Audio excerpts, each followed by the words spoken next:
Okay, we'll get started. My name is Ronnie McDonald, and I'm chairman of the New Waterford and District Sports Heritage Hall of Fame, and I'd like to welcome everybody here. Just a few things that we'd like to make note of. One was cell phones. We'd like to, if they could be turned off. When the plaques are presented, the plaques are for the Hall of Fame itself, so they have to be returned. We wanted the photographers. There's only so many people can get pictures at one time, and we don't want everything to bunch up, so we kind of want you to kind of allow for that. Anyhow, I'm going to turn the mic over to Donnie Blackwood there. He's going to be our MC for the evening.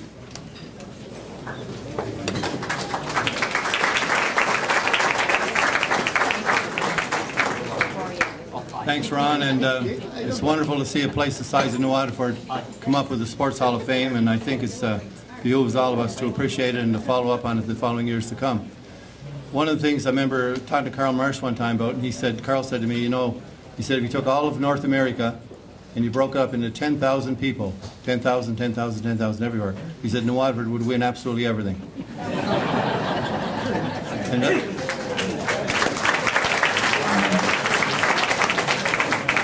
that's not only in sports, that's every field out there, okay? Now, if I could take a minute for we'd like to take a minute and introduce the head table if I can, please. To my far right is Joan Corbett, the wife of MLA Frank Corbett, who's next to her. And then Chris, just hold your applause, please. Chris Cormier next to Lowell. Chris is the First Lady of District 11. Lowell Cormier, Councillor for District 11, he's CBRM. And here we have Mark Eiking, MP for Sydney, Victoria, and his lovely wife Pam, who's an MLA, the provincial government. And then next to Pam is Ron McDonald, of course, you met. Next to Ron is Krista Dove, who's the Recreation Director for New Waterford. And of course, my old friend for 44 years, the Reverend Duncan Roach, United Church. That's our head table.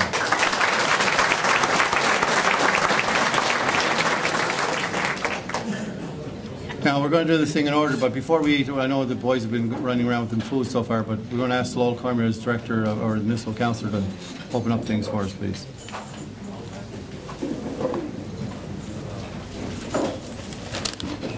I'll be brief because my meal's going to get cold. You know how I like to eat. But on behalf of the First Lady and myself, but really on behalf of Mayor Clark and Council, I want to welcome everybody here on what's shaping up to be a wicked evening celebrating our finest athletes. And congratulations to the Scotchtown Raiders and Tenpenny from 67 to 71 to 73 to 74.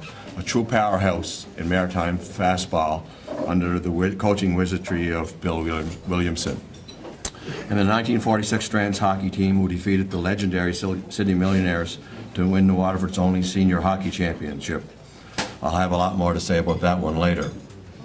And Charlie Pyle, one of the greatest multi-sport athletes ever to come out of New Waterford. My father talked so much about him. I heard more about him up until I was about 15 than any other athlete to come out of this town. And my former teammates, Bill Burns, Gary McDonald, George Hughes, and Donnie McCauley. A collection of multi-sport athletes second to none on this island and in the province of Nova Scotia. I'd match them up with any from any district. And I'd like to single out a couple of people tonight because I think it's long overdue. And first it would be our chair, the guy that's so comfortable with the mic, who has all kinds of experience, and probably the biggest champion of New Waterford that we have, not only in sports, but in tourism and everything else about New Waterford. It's Donnie Blackwood. So thanks for doing this, Donnie.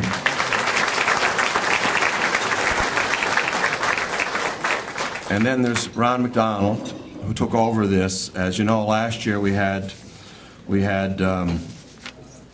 450 people at Mount Carmel Gym.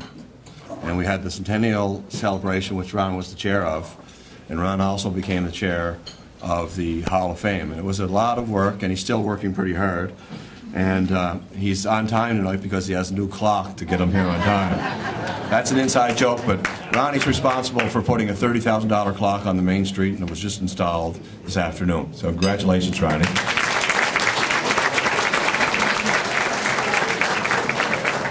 And I'll single out two other people. One would be Gay DeVoe, because I don't think we would be here if it wasn't for Gay DeVoe's persistence. He talked about a Hall of Fame 20 years ago, and he kept talking and talking, and then Donnie listened, and somebody else listened, and here we are. And I'm really glad that we finally decided to do it.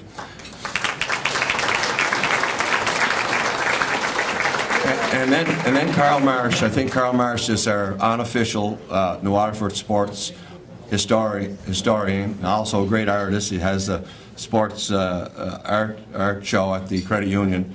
But Carl has been singing the praises of New Waterford athletes for many years. One of the finest athletes himself. I want you to give him a big hand as he was just inducted in the Cape Breton Sports Hall of Fame. Congratulations, Carl.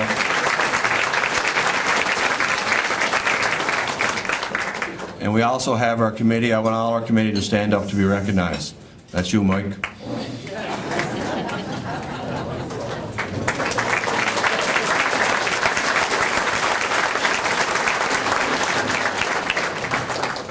And I want to welcome my political friends here, Mark Eiking and Frank Corbett. Mark Eiking has won 5 elections, and most of the votes, a lot of the votes were in New Waterford. He's also from the north side, as you know, and he's 0-13 playing hockey and soccer in New Waterford. Well done, Mark. Stick to politics. And I wanted to take a shot at Frank Corbett and his sports career, but I found out he didn't have any. So anyhow, I really have to pay tribute to Frank Corbett because a lot of people don't know, and I think it's important that this gets out. We had $80,000 last year. 60 was given from Frank Corbett. 10,000 to start our seed money for the Hall of Fame. 50,000 to build our Hall of Fame room up above the rink, and we leveraged another 20 like we do, and so that made 80. But Frank Corbett's responsible for that, so let's give him a big hand.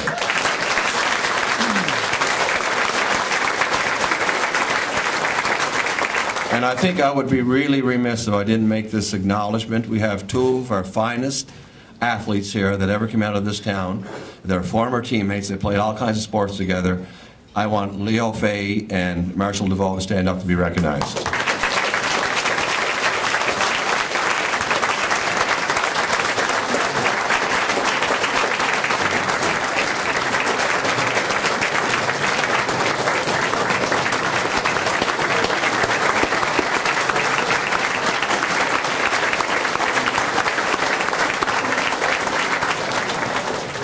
They're both in their 90s and they still look like they could score a few goals. Enjoy the evening. That's okay. Anybody here can score goals if Lowell's in the net. We'd like to give a welcome to all of you from our MLA, Frank Corbett, please.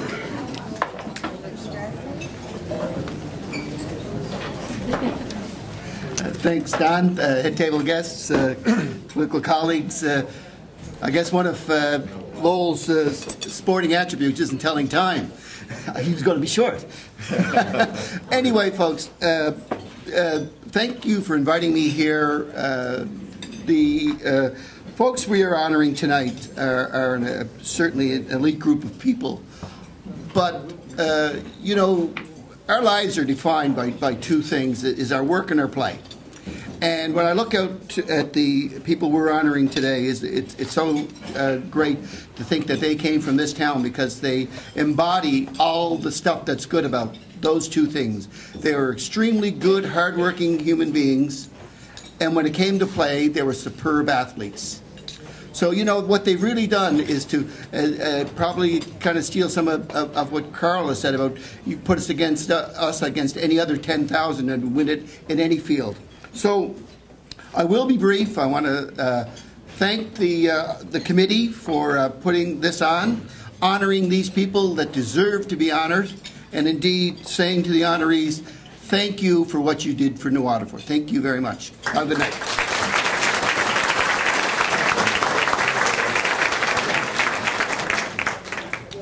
Thank you very much, Frank. And our next greeter will be MP Mark Eiking.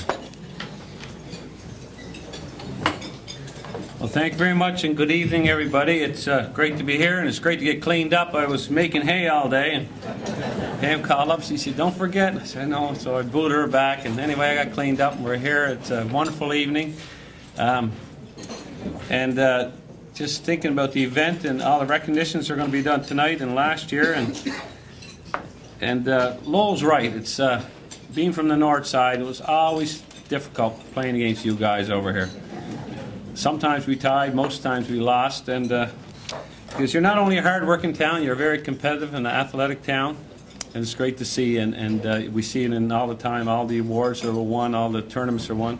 But it's also, what's very important is when you host something, you do a fine job. The whole community gets together. We see it in the Coal Bowl and with other functions, the Vince Ryan tournaments, whatever's on the go, you guys stand up and get her done. So I'd like to commend everybody that put this together. Everybody's helping making the Hall of Fame available over there, and I can't wait till it opens up and we can see it for ourselves. So enjoy the evening, enjoy the coal dust days for the rest of the week, and it's great to be here. Thank you very much.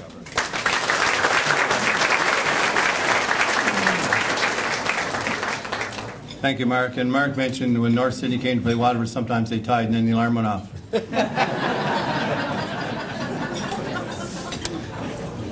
friend of mine for 44 years is going to give the blessing. Now, I know you have your dinners, but the blessing is coming out from Reverend Duncan Roach. Please, come on, Duncan.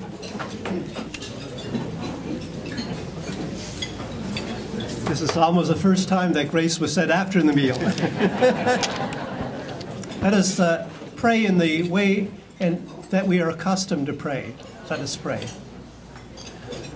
Loving God, we come tonight seeking your refreshing presence in the midst of this season of summer. As we gather, we give you thanks for all those to be inducted into the Waterford Sports Hall of Fame, grateful for all their athletic skills and gifts. Breathe your spirit into every heart here tonight, and bless the food that we will eat, or are eating, and the fellowship that will prevail among us. In the name of our God, our Creator, our Redeemer, and our Sustainer, we pray. Amen.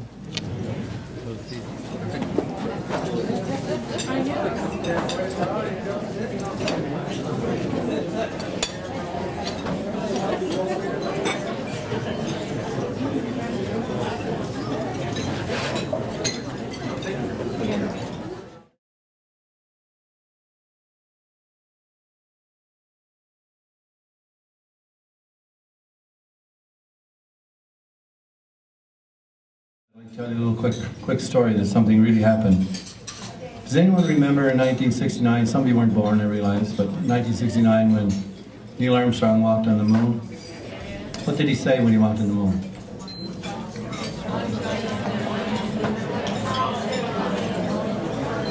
That's right, you're pretty close. He said, one small step for man, one giant leap for mankind. But then he also said, good luck, Mr. Gorski. Did you know he said that? Good luck, Mr. Gorski? That was edited out by the newspapers and by the radio people. Can't hear? Okay, anyway, he said, good luck, Mr. Gorski. So he had everybody in NASA and everybody in Russia up in arms over trying to figure out who Mr. Gorski was. Because they figured it was probably a cosmonaut from Russia who was going to take the chance next to walk on the moon. As it turned out, when he was 10 years of age in Ohio, he lived next door to the Gorskis. And the Gorskis were Russian people, Mr. and Mrs. Gorski. And Bill, what was the guy who not walked on the moon? Neil was not walking on the moon. He was only 10 years of age, of course. And they were playing ball in the backyard, and the baseball squirted loose. Ended up over by the Gorski's fence. And when he went to retrieve the ball, the window of the Gorski's house was open. And he heard Mrs. Gorski say to Mr. Gorski, sex, you'll get sex when that kid next door walks on the moon.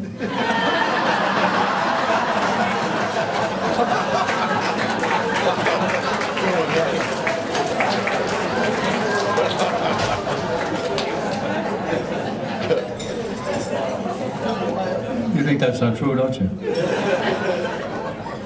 Anyway, Carl Marsh is going to come up now. Please, Carl, will you, and present the award to the late Charlie Pyle, followed by Mike Kennedy.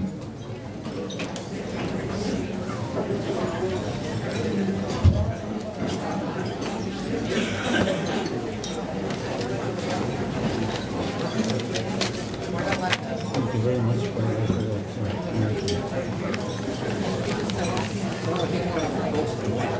I want to say, first of all, I want to congratulate all of those inductees tonight and all the people that came out to cheer them on, okay?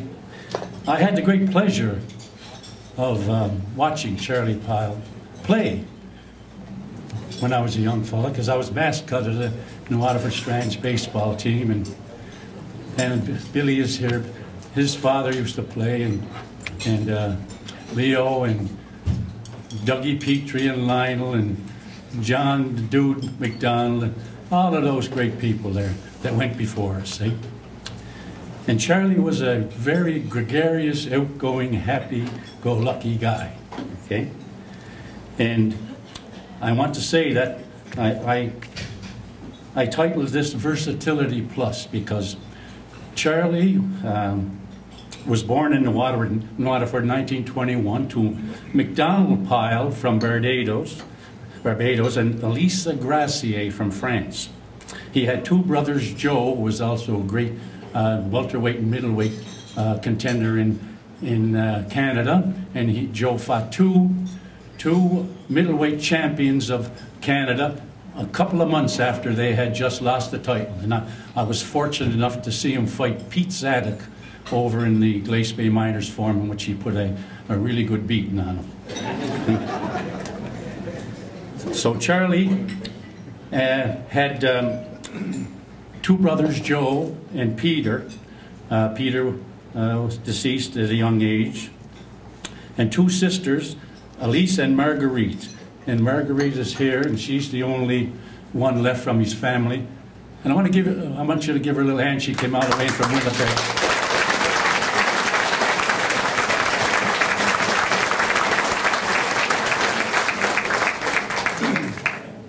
Charlie also married Lena MacDonald from St. Agnes, and they had 4 children: Charles, Preston, Eric, and Michelle. Charlie attended Mount Carmel School, and at that time, Mount Carmel was tied up with the New Waterford Strand, and they had great minor programs in hockey, baseball, basketball, and so on. And it was that during this time when he played, and Leo and all these fellas went through that same program, and that's where they found out, or he became known then as a really special person, special athlete, great athlete, as well as these guys, Leo and Marshall and all these fellas were also great athletes. He played all of the sports: baseball, basketball, and everything else, hockey, track and field, and so on. But track and field and boxing became his two favorites, which he made a lot of hay in when he left and went into the Army. He enlisted in the Canadian Forces, and in during World War II in the Army, and after basic training he was posted overseas as a bombardier, one of those gunners. He excelled in sports while in the Army, but his two best were track and field and boxing, because those were kind of individual sports, and he played some baseball, but when you're moving around all the time, it was very difficult to play those team sports. And in 1944, Charlie was the All-Army track and field champion, often competing in 5 or more events a day, and they said it didn't matter what event it was, he was always in it. In 1945, he was the Canadian Army welterweight boxing champion. He defeated Mike Farino from Toronto in the United Kingdom for the championship. At about the same time, while in the Army, now listen to this, now he was presented with a gold medal by Queen Juliana of Holland as the Canadian Army's top all-around athlete. That's something.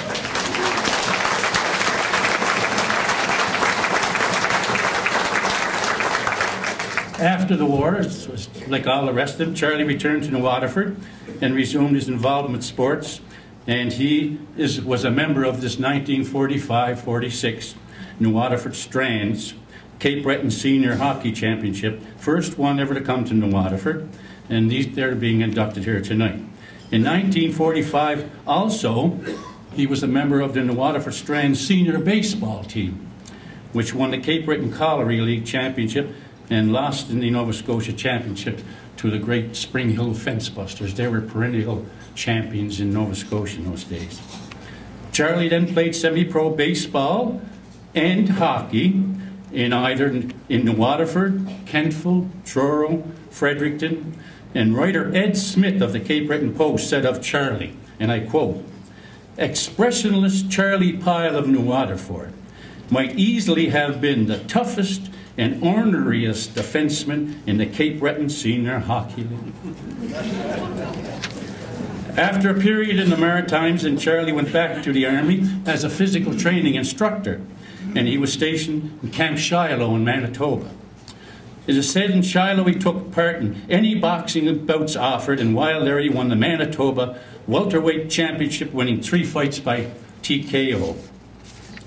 Charlie was well known athlete in Shiloh and Brandon, Manitoba, and brought fighters from his Shiloh boxing camp to Winnipeg, Brandon, St. Boniface, and Regina. And besides boxing, he was well known for his skill in track and field and swimming competitions.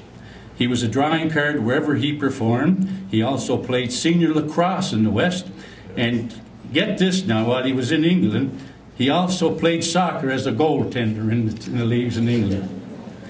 He retired from the Army in Manitoba, and he passed away in 1988. And after Charlie passed away, Free Press sports reporter Jack Matheson, okay, not exactly he was the reporter for Winnipeg Free Press, and he says, not exactly a run-of-the-mill amateur athlete, you might say.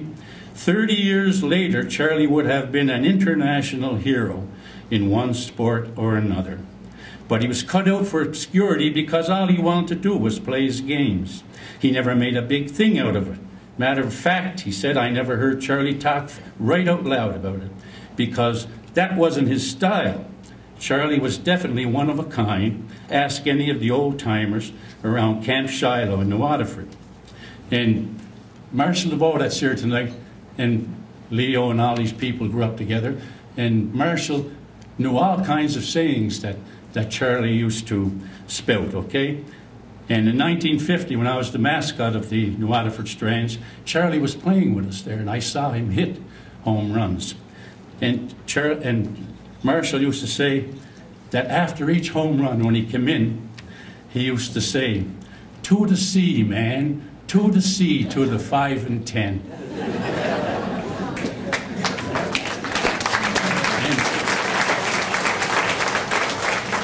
And that's where I know Charlie is up there now. I mean, it was a big baseball field, and he's still hitting them to the sea, man, to the 5 and 10. Thank you very much.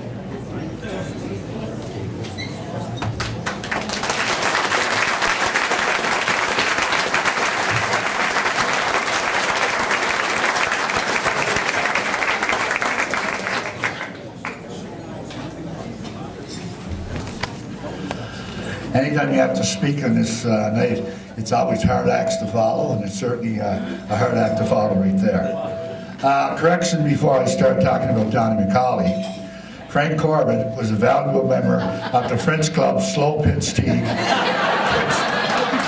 which Lowell Cormier tried out for.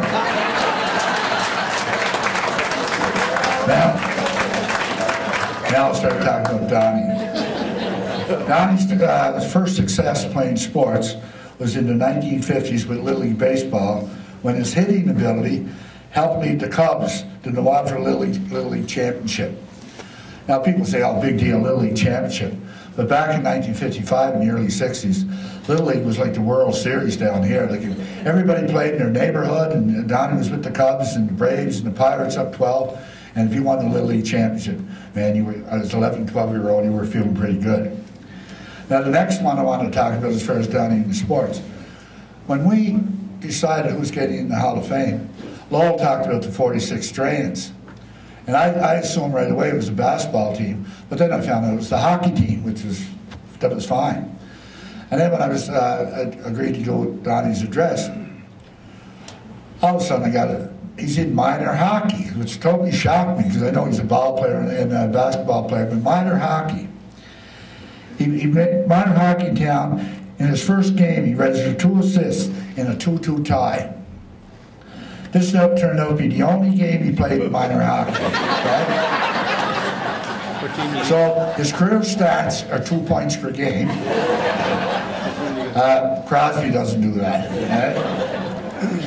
According to Donnie, he quickly learned that winter mornings were much warmer inside the cozy confines of Calvin Hall rather than outdoors at St. Agnes Rink.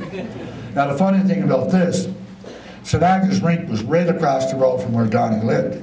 If he fell down in his front yard, he hit the boards at St. Agnes Rink. Now Dave tells me he quit playing minor hockey because his father wouldn't drive him to the rink. So I don't know which one is true. But anyway, hockey's loss was basketball's game. He began his basketball career playing in church leagues at various venues throughout Cape Breton. He admits to not having much skill initially, and in fact he was a few inches taller than his teammates. May have been the only reason he made the team. That's according to Donnie. The Calvin team, and Duncan Roach likes to hear this stuff, the Calvin team was quite successful and eventually became the nucleus of a very strong Central High School team. At Central, Donnie's skills blossomed thanks to Coach Red Bob McDonald, allowing the boys endless hours in the gym. Donnie helped Central to the Nova Scotia Headmasters Basketball Championship in 1960, and later that same year played fullback and took penalty kicks for the Central soccer team, helping them to the first Headmasters Provincial Soccer Championship banner for this town. In 1961, Donnie played a pivotal role for the Central High team, which won the Canadian Juvenile Basketball Championship. He scored 89 points in 3 playoff games, and this is before the 3-point shot, so he did okay. During the spring of the previous year, Donnie picked up a discus, and everybody doesn't know what a discus is. It's a track and field event where you have to throw this thing. Something he had never seen before. Something he had never seen before, and started to practice throwing it. With some pointers from then phys ed teacher Don Vicker, he learned quickly, and after some practice the following year, he went to an Eastern Canadian track and field meet in Halifax and set a Maritime Open record in the juvenile division. This is something he never did before. He just picked up on his own. 1963-64, he became a valued member of the Waterford Strands basketball team, with whom he played for 10 years, helping them to a number of provincial maritime titles, including the 1969-70 team, who were recently inducted into the Cape Breton Sports Hall of Fame. He also participated in the first Canada Games in 1967 in Quebec City as a member of the Nova Scotia basketball team, which won a bronze medal. I'll also add that George Hughes was also on that team and also on that 69-70 Mount Carmel Strands team. Going back to the ball diamond, Donnie began playing softball in 1959 and had many successful seasons with the 10 Pennies and later captained the Scottsdale Raiders, who won several provincial and maritime titles during the 60s and early 70s. Donnie played shortstop and was one of the top hitters on the team. Following his transfer to Halifax in 1973, Donnie continued to play fastball and some recreational basketball. He eventually became involved in slow pitch and enjoyed a lengthy career in that sport. As a point of fact, Donnie's softball playing days, which began at the age of 16, spanned part of 6 decades before he hung up the spikes at the age of 64. During the slow pitch stage, he played as many as 120 games per summer. One of the highlights of his slow pitch stage was leading a maritime team, a Halifax team, to a maritime title in 1996. He compiled a record of 7 wins, 1 loss, by going 25 for 30 at the plate, an 833 average. And as Lars likes to say, or Lyle, he was also a vacuum up the middle with his glove. Needless to say, his efforts earned him MVP honors.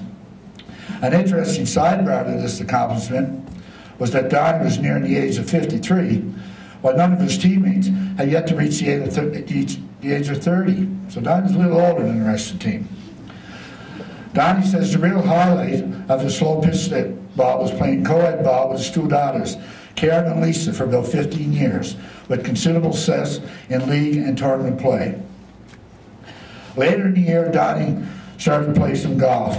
In his first full year playing, he scored a hole-in-one. He followed this up with a second hole-in-one in 2005.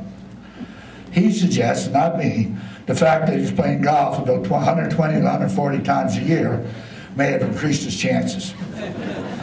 Donnie continues to play golf, but has cut back to about 40 or 50 times per year. And just one quick golf story.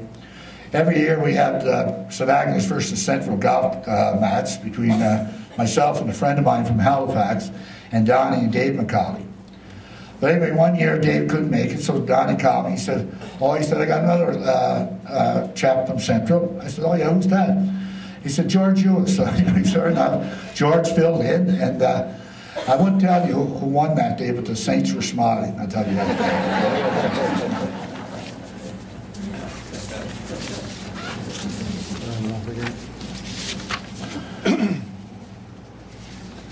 Where am I at now?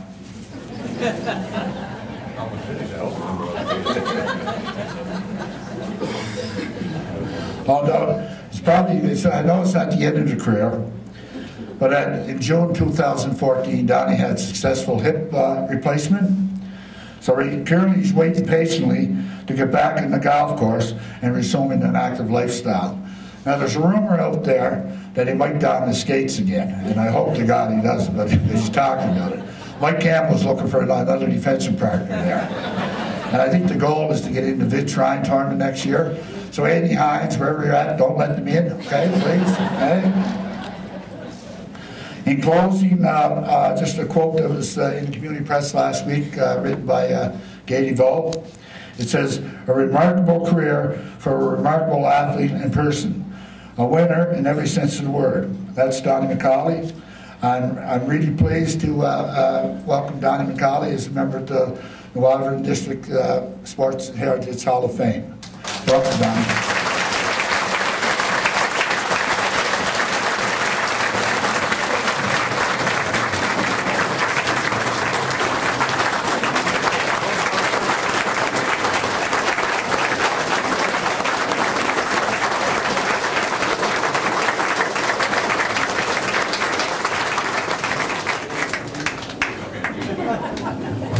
Hurry up, buddy, hurry up. Congratulations. Thank you very much for that warm welcome. I'm a little shaky up here. I'd rather you guys and 200 or 300 other people see me standing at home plate with a bat in my hand or at the foul line with a basketball in my hand. But tonight I'm not really looking or feeling very athletic, but 5 weeks tomorrow since I've had my hip replacement surgery, and as Mike said, I expect to be back on the go sometime in the near future. And I've been thinking over the last little while about what my hip's been bothering me for a good many years, and I was thinking about where it may have originated. And I look out here at my Scotchtown fastball teammates, and I'm thinking maybe going deep in a hole to scoop up a ground ball, or else digging in and taking an extra base from time to time. It's probably started there, because I doubt any of my Strands teammates would think I hurt myself hustling back to play some defense. But in mentioning those two sports, a lot of the credit for my success goes, I think, to former coaches, mentors, and teammates. People who didn't clutter up my head too much with defensive strategies and complicated systems and special plays. They kept it simple for me. On the ball field, the advice was, hit the ball, Macaulay. And in the gym it was, put her in the hoop, Macaulay. That was pretty simple for me. I enjoyed that. Not too much thinking involved there. But seriously, though, I'd like to extend special thanks to the Sports Heritage Committee for all their work that they do to preserve our history. Whew. And for making me part of it tonight. And it's, I'm honored and humble. Whew. Sorry again.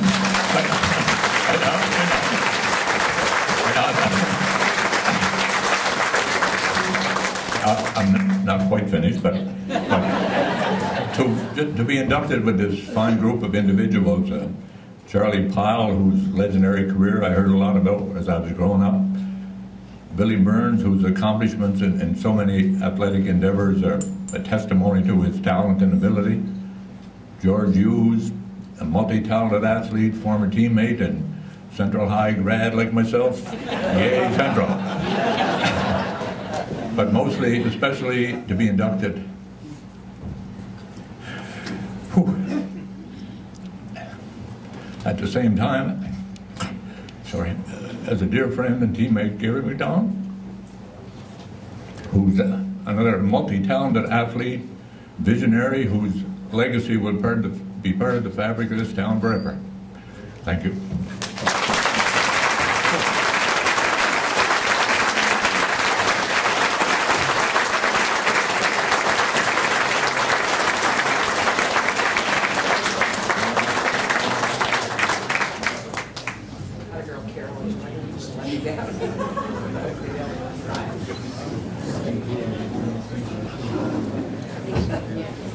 Don't panic, I got a book here.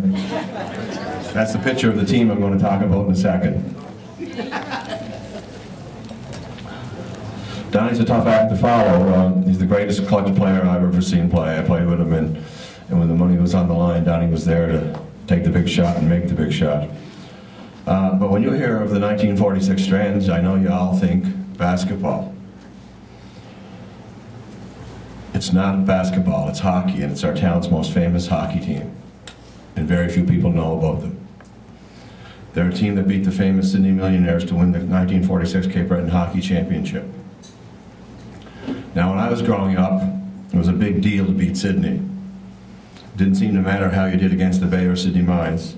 As long as you could beat Sydney, everybody was happy. Now, I can only imagine the party in this town after they upended the famed Sydney Millionaires in their own rink. Maybe it'd be more fun to be at the party in New Waterford, or maybe to be, for a guy like me who was kind of a sadist, I would like to sit there and watch all the people come out of the Sydney Forum with the sad faces. Because that would really do me good. I'm still dealing with Sydney.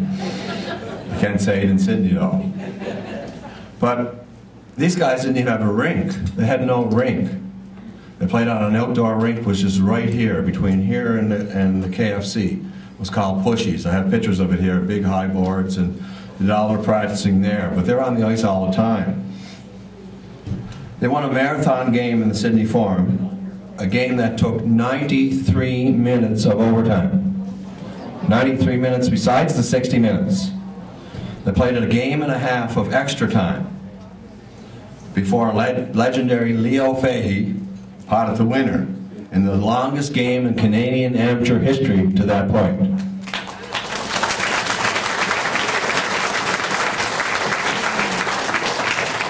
And I've got some clippings. This here one says Strands on top in senior loop, January 27th of that year, so that's just the regular schedule. The Waterford Strands are still in first place in the Cape Breton Senior Hockey League. They prepare to have another week of schedule. Pacing the Strands in first place is the #1 line, made up of Leo Fahey, Melvin Gadd, and Doug Petrie. These guys were juniors. They were younger than the other guys at that time. Fahey is the top scorer in the circuit with 8 goals and 6 assists, a total of 14 points. And second place is Melvin Gadd, who has scored 8 goals and 3 assists for 11 points. Petrie, the third member of this line, I think they call it the kid line, is in third place in point getting, having registered 3 goals, 5 assists for a total of 8 points. Then it goes on to talk about the grinders. A couple of grinders here. Defenseman Alec Passerini of the Strands is the bad man of the league. having spent 23 minutes in the sinner's row. And that's where he must have got those elbows when we were playing basketball, Graham, eh? And then it says teammate Bull Marsh is second in line with 12 minutes cooling his heels in the penalty box. And then I had to enlarge this. There was an article written by John White, and I have the original article. It was written in the Cape Breton Post, but it's all torn up and it's hard to read. But I think it's important that I read this article because I think this gives you an idea of what's going on and how important that series was to this town and to the guys that were playing it. Whenever I heard the word New Waterford Strands, the first thing that comes to mind is basketball. Likewise for many of you too, I bet. After all, it's well known the fact that the Strands were Canadian intermediate basketball champs in 47-48. However, in 1945-46, another Strand squad made New Waterford proud as well. This team, though, did their thing on the ice, the Sydney Forum, that is. After having been out of operation for 5 years while World War II played itself out, the Cape Breton Senior Hockey League reorganized in 45-46 with 3 teams, Sydney Millionaires, Northside Aces, and Waterford Strands. Included in the Strands lineup were goaltender Frank Posner and John McLean. On defense was Bill Bull Marsh, Richie McKay, Alec Passerini, Charlie Pyle. Up front was the incredible Kid line, which finished 1-2-3 in scoring in the scoring derby that season. Center Leo Fay, left winger Melvin Gadd, and right winger Dougie Petrie. Joe Pander, Cormier, Nipper Oliver, and Paul Mitty Poirier skated on the second unit, while the third line consisted of Mickey Boudreau, Lino Breslin, and Lionel Petrie. Rounding out the team, Neil Kennedy, Roy McMillan, Peter Mahosky, Tommy Gunn Spencer.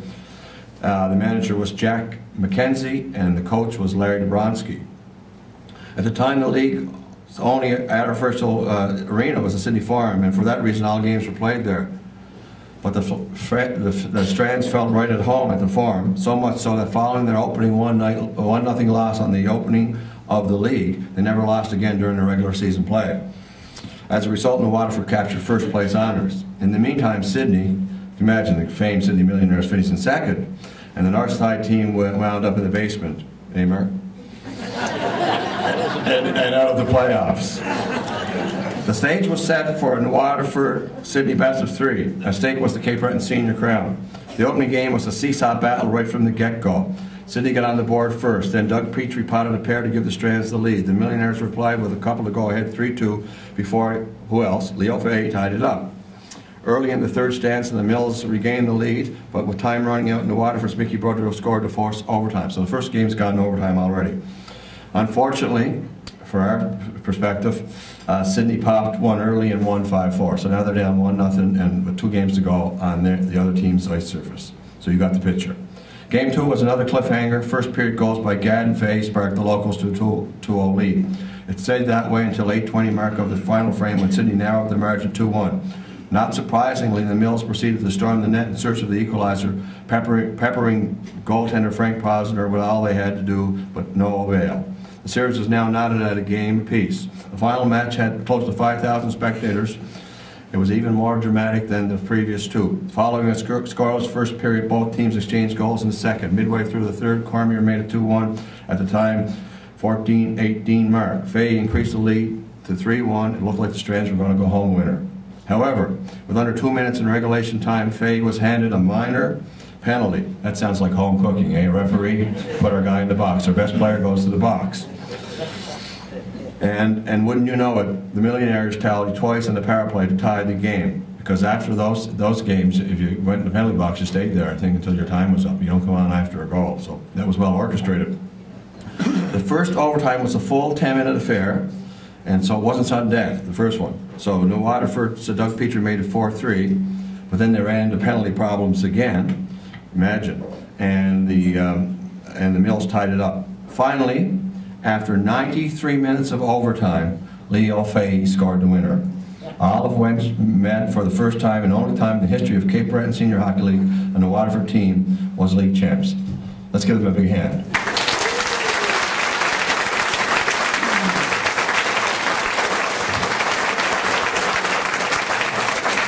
Now we're going to try and orchestrate this. I think the only 2 living members of the team are Leo and Bull Marsh.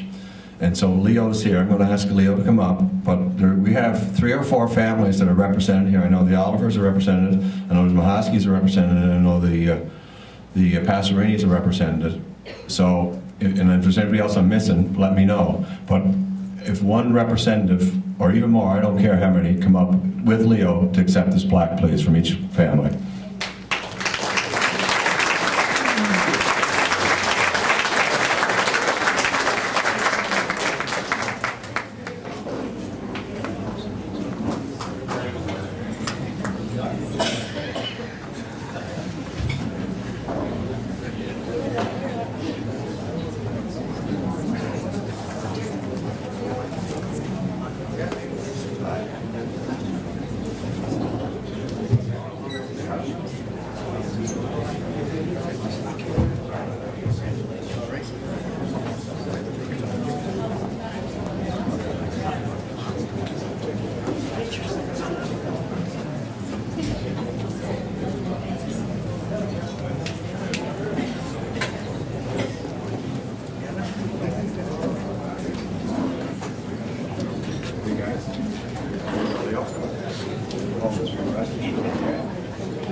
That's Leo Fane. He's the best player on the team. That's Paul Marsh. That's his son. No, Paul Marsh. UNWA. He made a land. Yeah.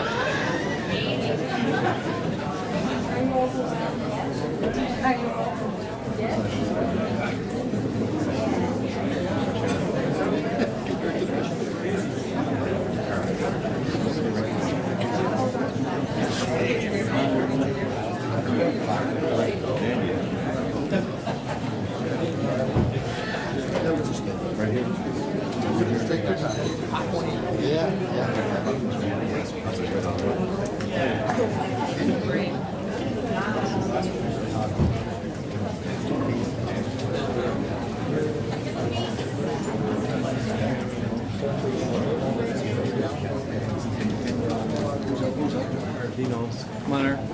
Stay in the Google part.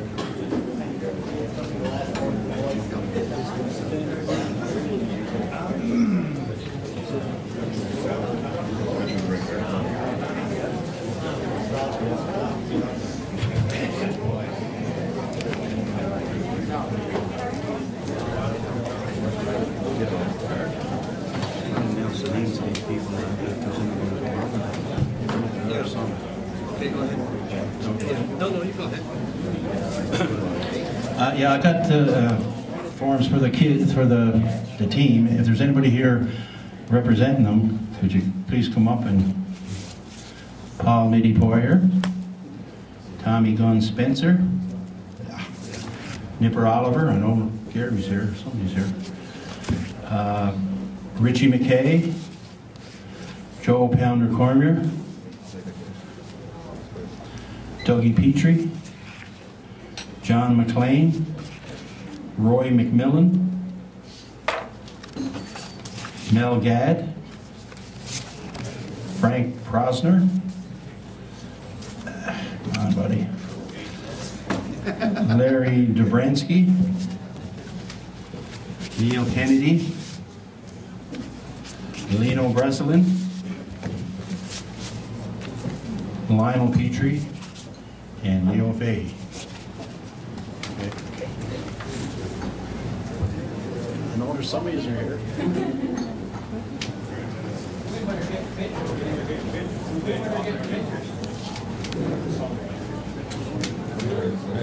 Yeah, okay.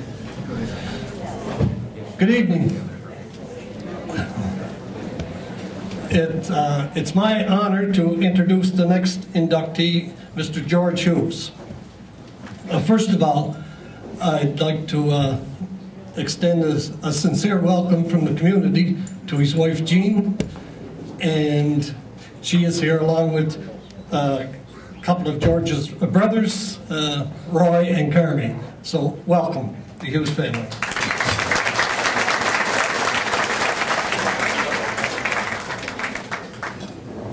Mike Kennedy stole a little bit of my thunder about George Hughes stories, but I have a few more. Anyway, some early days. George grew up 12. Now, matter of fact, he lived directly across from 12 office. Now, you people that are under 50 haven't got a clue where I'm talking about.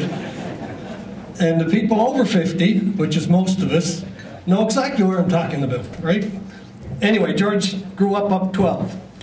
And from an early age, he was involved in sports. As a matter of fact, if it was a team sport, George was playing. From baseball to hockey to soccer, and certainly basketball. And he exemplified a natural ability in athletics at an early age. Mike Kennedy mentioned that back in the mid-50s, Little League was very active here in Waterford. Every district had teams, and it was a big deal. You had to try out for Little League teams. Now, Little League was set up mostly 10 to 12. And your big hitters and your pitchers were 12-year-olds because they could whip the ball in. Anyway, George Hughes' first year in Little League, he pitched a no-hitter. That is his first year, so he was only 9 or 10 at the most. The only reason I know that fact, because I was one of the 11 and 12-year-olds that he struck out many times that day. I was on the other team. George attended Central School, and he graduated with a leadership scholarship for the highest marks in the class of 1964. During these years at Central, now listen to this, most of us growing up in Waterford, we consider ourselves lucky if we were on one Nova Scotia championship team. During these years at Central, George was on no less than 6 that I can count, and there's probably more. These include the following. He was on 2 Nova Scotia Headmasters Soccer Championships. He was on 2 Nova Scotia Headmasters Basketball Championships. He was on at least 1 Maritime Baseball Championship. And he was, of course, he was a member of the Canadian National Juvenile Basketball Championship team, which we inducted last year, and who are inducted in the Nova Scotia Hall of Fame. So, we in Waterford, we knew of George's ability while he was living here in Waterford. But it wasn't until he went to Dalhousie that the rest of the Maritimes learned of George Hughes' athletic ability. A few years ago, 2008, I think it was, Dalhousie recognized George for his community involvement and especially for his athletic abilities at the university. And in that address, the following statistics were given. During his 4 years at Dalhousie, George was a starter in every game he played. He was the MVP of the team in 1965. He repeated as MVP in 1966, and he had the highest free throw average in the league. And most notably, George finished his university career with the most points in the history of Dal's men's basketball up to that point. I mean, it's little wonder Dal had a special night to recognize him. Following his time at Dal, he continued to achieve notoriety in several sports at the senior level. In the Blue Nose Classic was it's a top-level senior basketball tournament in the Maritimes. In the Blue Nose Classic, George was selected as an All-Star several years. In that particular tournament, he was the scoring champ. He holds the record for the most points in a single game and the most points in a series. In 1969, he was a member of the Canadian national team. This is the national team now, and they played in the Pan Am Games. In 1970, he was a member of the Waterford Strands, as Mike mentioned, the team which we honored last year, and which just this spring was inducted into the Cape Breton Sports Hall of Fame. Now, besides basketball, George played on Nova Scotia provincial teams in several other sports. In soccer, he was a member of the Nova Scotia men's provincial team. In baseball, he was a member of several Nova Scotia teams that participated in national championships. He's also a member of the Nova Scotia baseball team that played in the Canada Summer Games. In fastball, he won the batting championship in the Nova Scotia Fastball League, and he was a member of the Keats team that won the Maritime Fastball Championship. George is now retired after a successful career with the Halifax School Board as a teacher and administrator.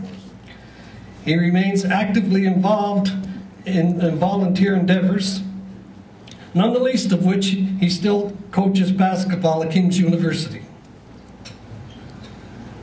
Now, besides George's natural athletic ability and his strong work ethic, anybody who knows or played with George will attest to his spontaneous sense of humor. He has got a funny sense of humor. I'm going to end with a personal story on George's sense of humor. I played with George 1 year, but before Beck opened, there was 3 high schools in town. Everybody knows this, but there was only one grade 12. So after St. Agnes, I went to Central for grade 12, and I was on the basketball team, and George noticed the fact that I was the only Catholic on the team, and he used to remind me of that, and he told me I was Red Bob's token Catholic. Anyway, we were playing a game over Glace Bay, Knox Hall in Glace Bay one night. I think it was a senior game because Freddie Mills was involved, and I don't know if he was on the other team or if he was refereeing. But anyway, we were behind 1 point, and I was fouled just as the final whistle. And so that was the situation. We were behind 1 point, but I had 2 foul shots. Okay, I think I tried to fake an injury so we could get George to take them. But Freddie Mills knew the difference, and so I ended up taking the foul. Well, everybody knows what happened. We lost.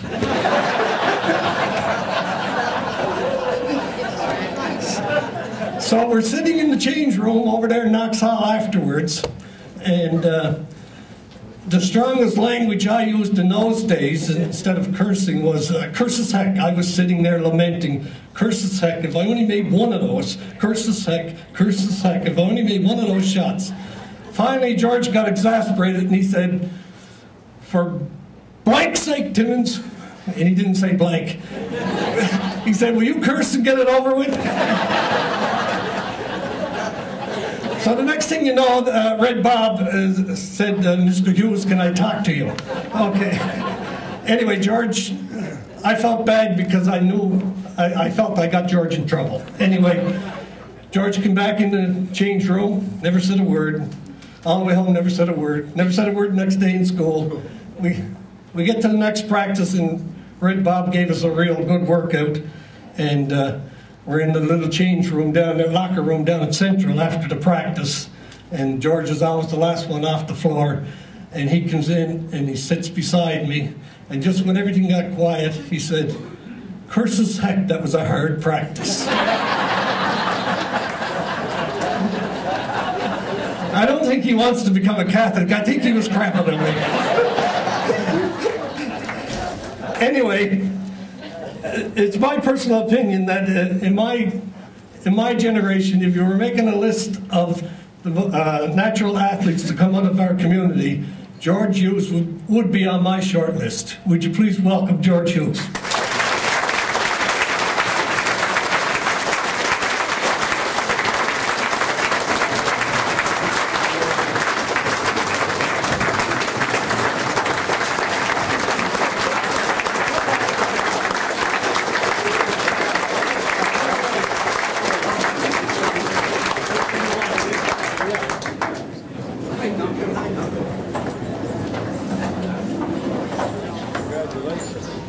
Thank you very much, and to the Heritage Society, thank you very much to it, doing a wonderful job.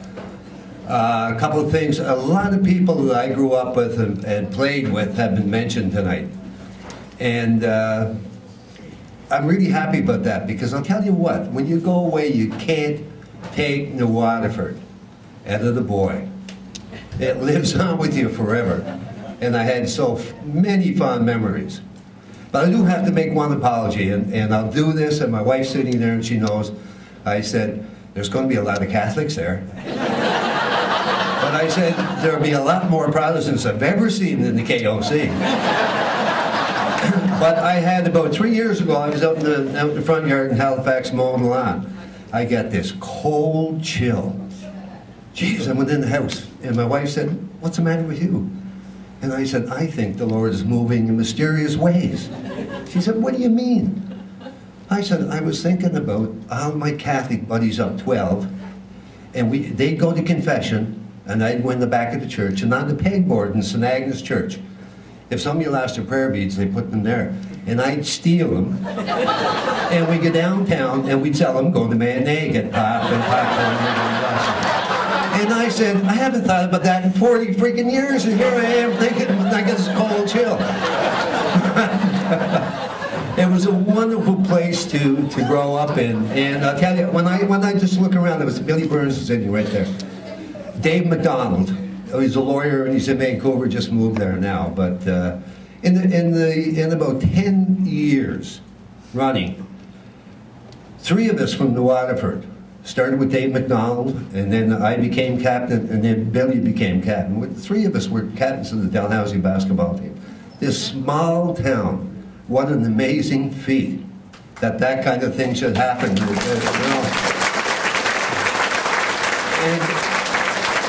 And I have to say that the whole thing about Nuwara was built on the people who went before us, and you heard stories about them tonight. Those were the people that meant something, because they gave back. And we never forgot that. As much as I hate to say something nice about Carl Marsh, I have to. Because Carl, for me, was an inspiration.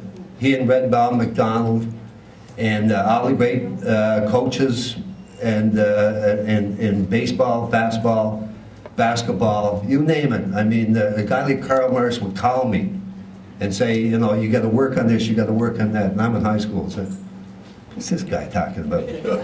But he was absolutely right. He gave back. Guys like Mike Roberts in baseball gave back, and that was a key to any success that I certainly had. Because when I went there to play at Dalhousie, you go in and you're nervous as hell because here you are, this little Protestant Duncan. Going into Dalhousie, and these guys are playing against are coming from big cities and big programs, and you know what? I was just as well prepared, if not better prepared, than those guys were. And coming from the water, I was freaking tougher, eh? So, guys like Carl, it goes a long way, and I'm so appreciative. It's so good to be home. I come home every chance I get anyway. It's the only people I can beat in golf are my 2 brothers. So I come home especially to play with them. And I play left-handed. Thank you very much for everything. Thank you.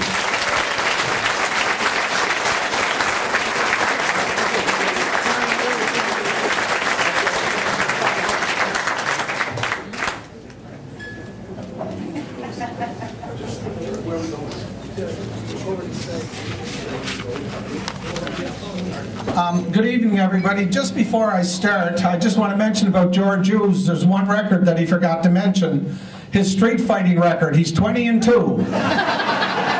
But if I mention the 2 guys, he's going to want to put the pucks to me, and he might be 20-3 or 21-2. I don't know. But anyhow, it's an absolute honor to be here tonight and to see everybody here. And it just keeps going on and on about the great athletes and the great people of New Waterford that have done so much to enhance our town and everything else. It's truly amazing, and we reflect on it all the time. We talk about it all the time. But this gives us a chance to bring everything to the forefront. Tonight, I have the honor, and I'm looking for him, but I don't see him, the honor of inducting Mr. Billy Burns. There he is right there. How could I miss him?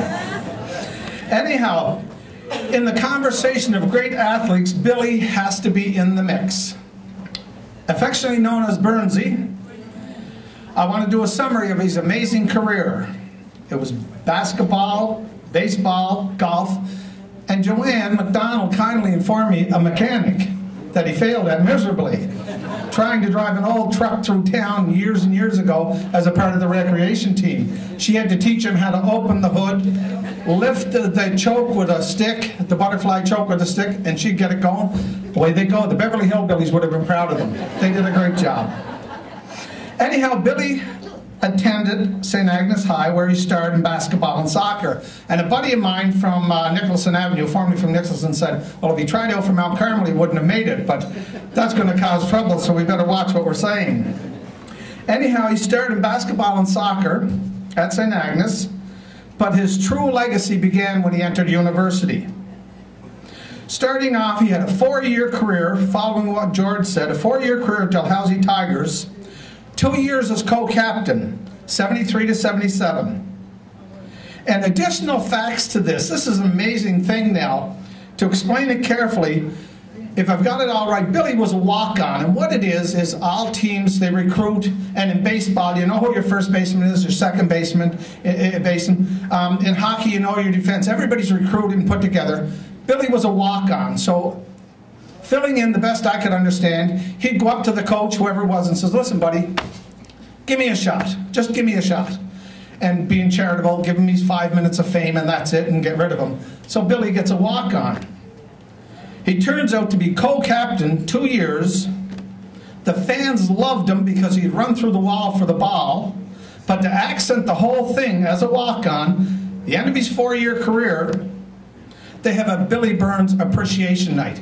Now that tells you from one end to the other what he did with basketball. So that in itself.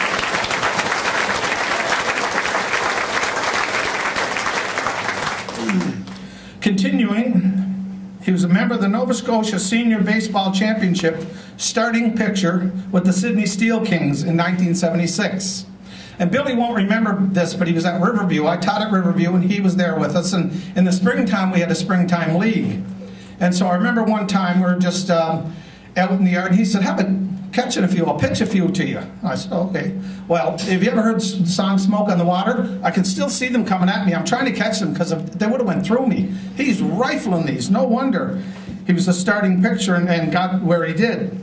Continuing, Nova Scotia All-Star Team at the Canadian Senior Baseball Championship, 1977. MVP of the Sydney Sooners, 1977. UCC, now we're shifting gears here. UCC Male Athlete of the Year, 1979. Conference All-Star as a member of the UCC Capers Basketball, 78-79. Cape Breton Open Golf Champ, 1984. Set a course record at Lingan of 63. Bell Bay Invitational Champ, 2010. Member of the Nova Scotia Golf Association Senior Provincial Team at the Canadian Senior Men's Championship, 2011. 4-time club champ at Lingan. 3-time senior club champ at Lingan. Red Bob McDonald Award, Basketball, 2009. Nova Scotia Senior Golf Association 4-ball champ, 2010. An accomplished referee in basketball, inducted into the Cape Breton Hall of Fame, 2012. Coached Riverview High for a number of years. Now this is significant because, as we all know, these teams came from across Canada. Coached Riverview High, and in 2 years, or 2 times, he won the Cole Bowl Championship, 1992 and 1994. So that's significant. The boy from the Waterford again comes to the surface. Billy is presently an assistant coach with the CBU men's basketball team.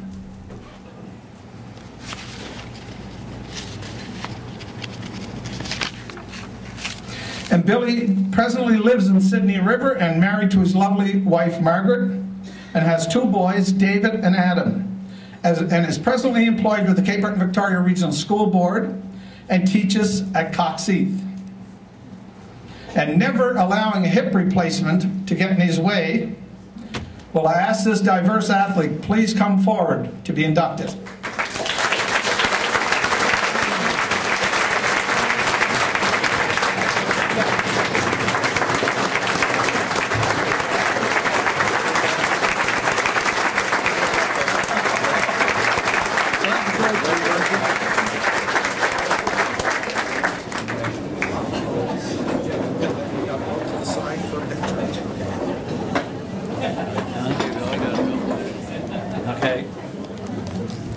well, Dougie, thank you very much, Dougie.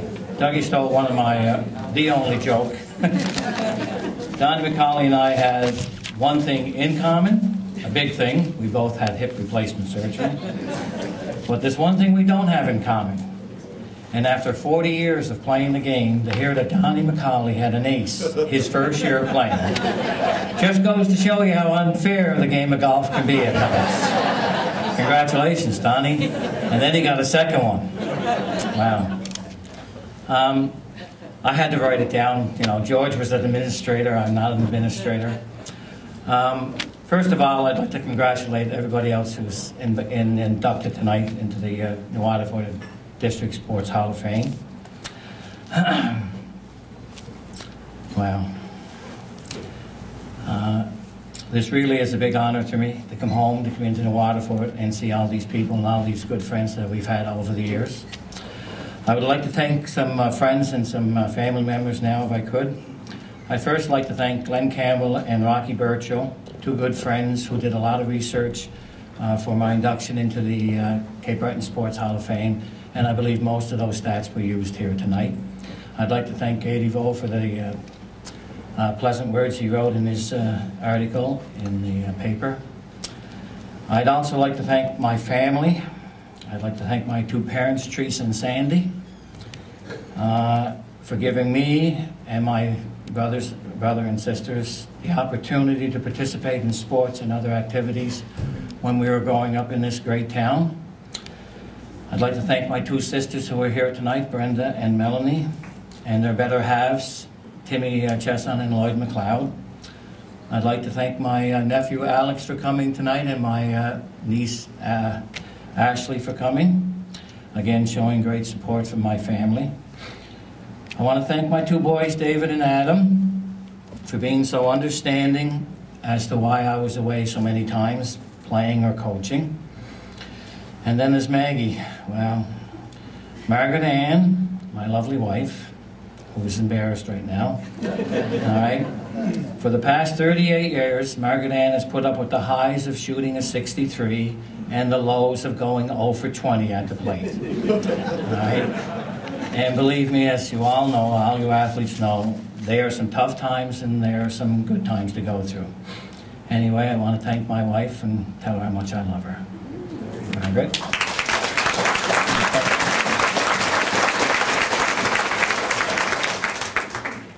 In closing, I'd like to say that as honored as I am to be inducted tonight into the New Waterford and District Sports Hall of Fame, I am more proud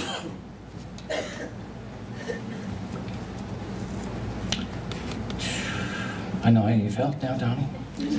I am more proud of the fact that I'm following in the footsteps of my younger brother, Sandy.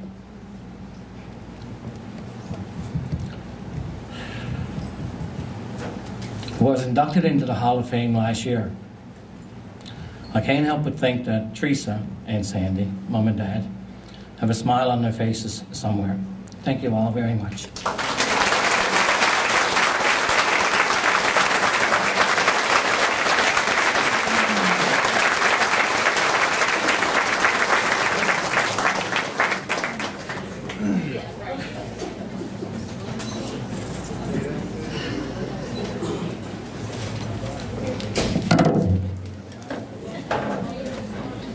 I'm just going to tell Billy that I know his parents. I've known them probably a long, long time, and I know that they're extremely proud of him tonight.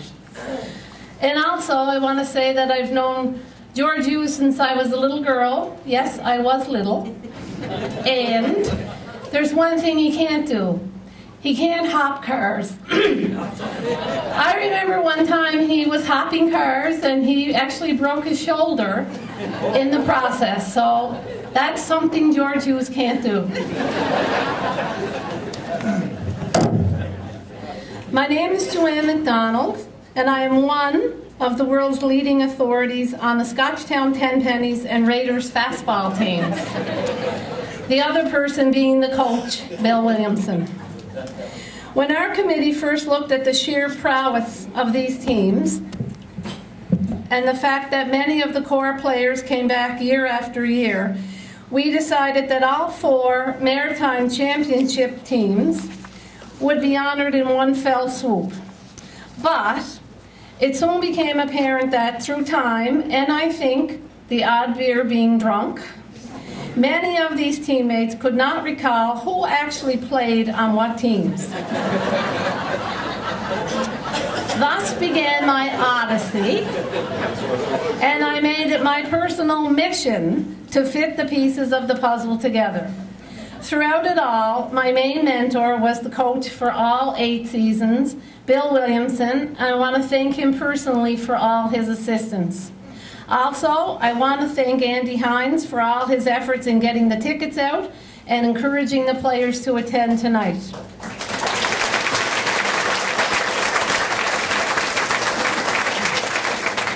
All in all, I met some wonderful people on my journey, and I thank them all for their assistance.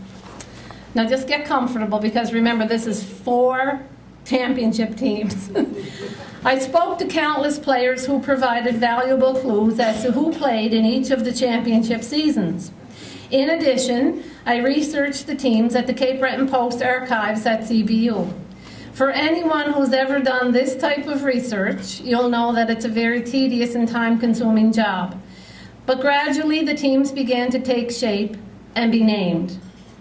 We did have team pictures, but no one seemed to agree as to which season the pictures belonged to. At one point, I had scratched the year off one photo 5 times. And in most years, they picked up extra players for the playoffs, and this only helped to confuse the issue. I'm just going to tell you a quick story about Dan Willie's jacket. Dan Willie McKinnon was in a picture, the picture that was scratched 5 times. So they didn't know if it was 73 or 75. But if it was 73, it wasn't a championship team. If it was 75, it was. So I called Dan Willie a couple of times. He couldn't remember which year the picture was. But he said to me, "I have a jacket in my closet." "Well, go get it," says I.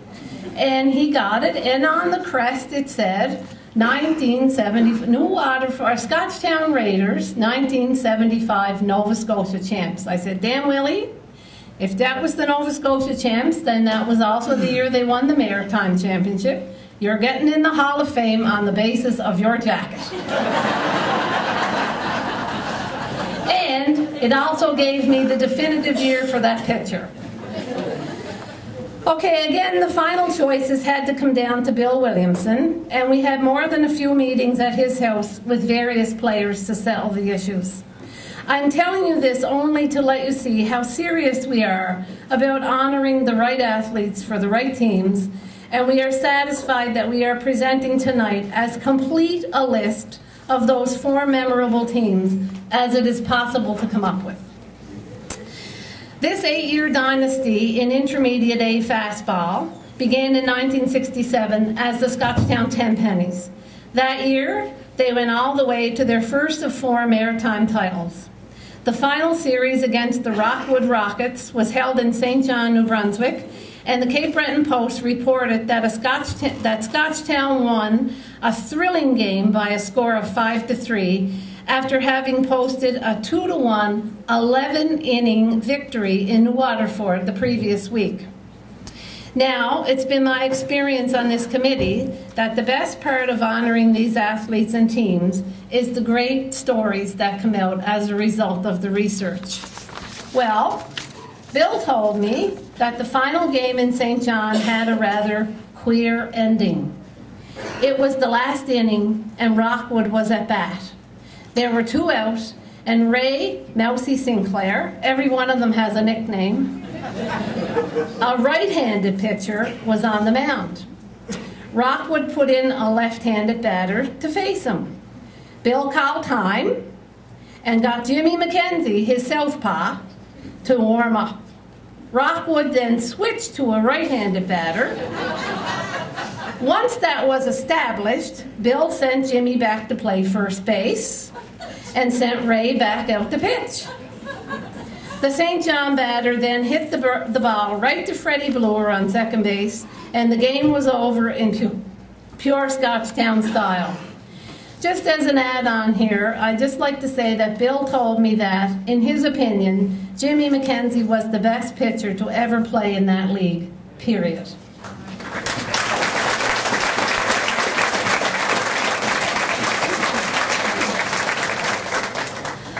Over the following years, the name changed to the Scotchtown Raiders, a banner they played under until the team disbanded at the end of the 1975 season. Over those 8 years, they were a virtual force to be reckoned with, winning no less than 5 Cape Breton championships, 4 Nova Scotia championships, and 4 maritime titles. This well-oiled machine was captained all 8 of those years by the same dedicated core coaching staff of Bill Williamson, Kenny Timmins Sr., and Duncan Bloor. The 1971 team, having won the Nova Scotia title, was awaiting the winner of the New Brunswick and PEI series so they could advance to the Maritime title series once again. Then word came down that those 2 teams never completed their series within the allotted time. So the Maritime title was awarded to the Raiders by default. Hey, we'll take the titles wherever and whenever we can get them. Many teams over those years were desperate to beat the Raiders, and this story from the 1974 series will show just how far that desperation went. That year, the Nova Scotia Championship was being held in Brookfield, near Truro, and the Raiders game was rained out earlier in the day. Well, sir, they dried the field out by spraying it with gasoline and then rescheduled the game for midnight. That game ended around 2:30 a.m. with the Raiders' victory, and they were then told that they had to play their next scheduled game at 10 a.m. No problemo. They finished up that day as Nova Scotia champs and then continued on their journey to their 3rd Maritime Championship. My final story of these great teams came from 1975, when the Raiders were playing PEI over here for the Maritime Championship. Well, the Raiders won their first game handily, but PEI said, never mind, tomorrow we'll have our ace pitcher on the mound. He's coming over here for tomorrow's game, so you guys had better get ready. Well, the next day, PEI batted first and did nothing. In the bottom of the first inning, the first Raiders batter got a hit, and the next 4 batters got home runs off the PEI ace. Needless to say, PEI got routed, and the Scotchtown Raiders had their 4th and final Maritime title. After 1975, the Raiders broke up. They were told by Softball Nova Scotia that they had to play senior ball because they were too strong for intermediate. The irony of this was that they often beat the senior teams that they played for practice along the way.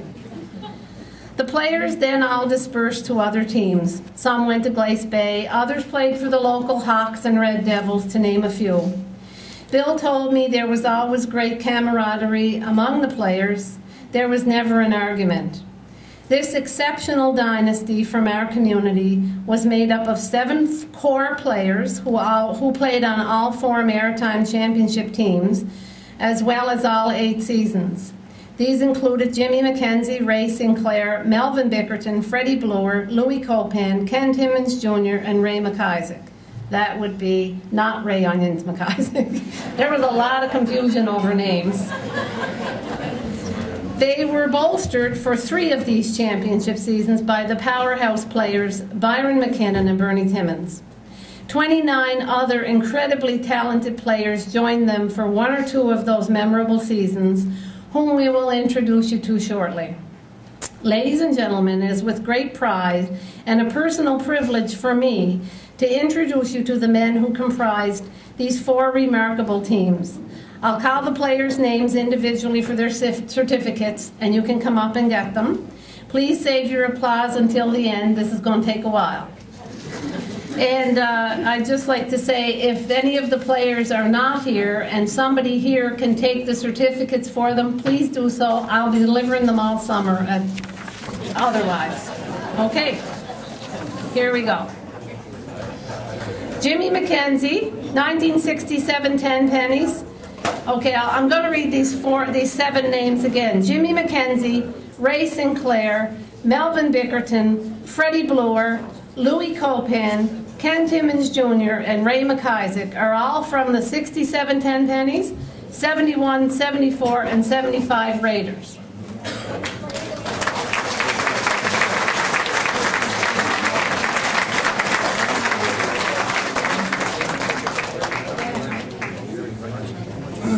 Okay.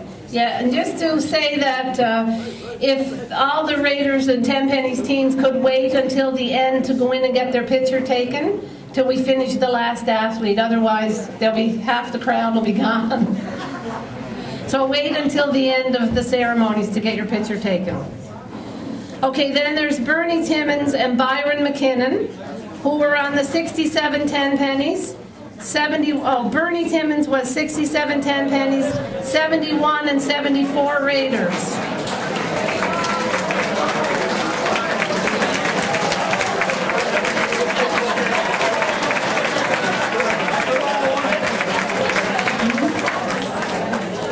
And Byron McKinnon, 71, 74, and 75 Raiders.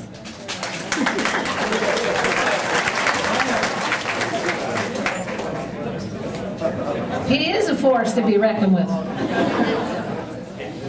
Okay, and the 2-year awards go to Donnie McCauley, 1967 Tenpennies and 1971 Raiders. He's that lamp is hot.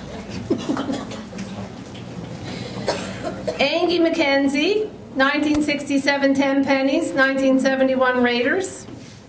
Andy Hines, 1974 and 1975 Raiders. Glenn Williamson, 1974 and 1975 Raiders. Lawrence Peckham, Jinx, 1971 and 1975 Raiders.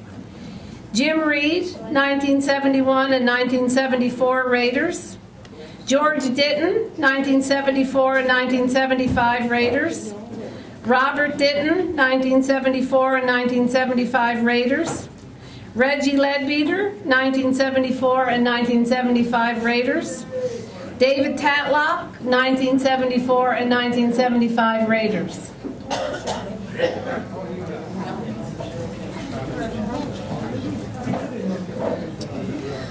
Okay, and the players who played in single years: Sandy McKenzie, 1967 Tenpennies.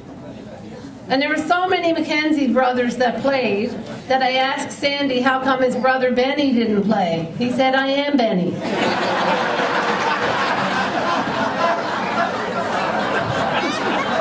I'm old. Okay, so Sandy. And there was Duncan Buller McKenzie, 1967 Tenpennies. Murray McKenzie, 1967 Tenpennies.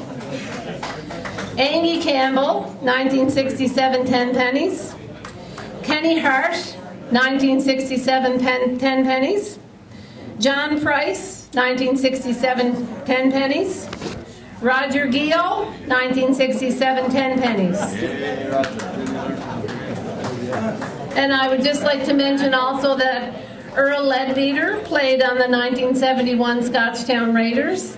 I believe somebody is here to take his reward. You'll all remember that Earl died in the 12 colliery not long after that. Jerry McKenzie, 1971 Raiders. Bobby Bradbury, 1971 Raiders. Bernie O'Brien, 1974 Raiders.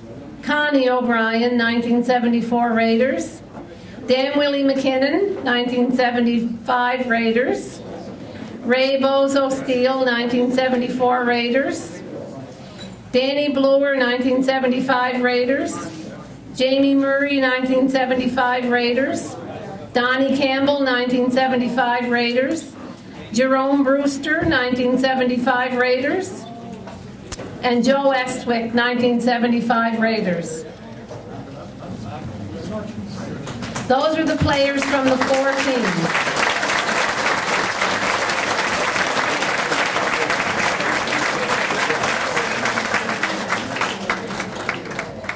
Then the coaching staff. The three names that I mentioned were there for all 4 years. Bill Williamson, Ken Timmons Sr., and Duncan Bloor Sr., 1967 Tenpennies, 1971, 74, and 75 Raiders.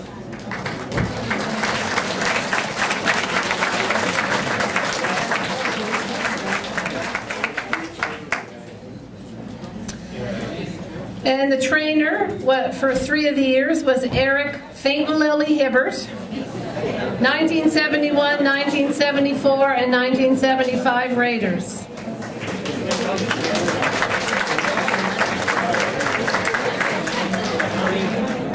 In 1975, they added a statistician. You know, it's a good thing this team stopped because they just kept adding people every year. The team statistician for 1975 was the late Jimmy Mears.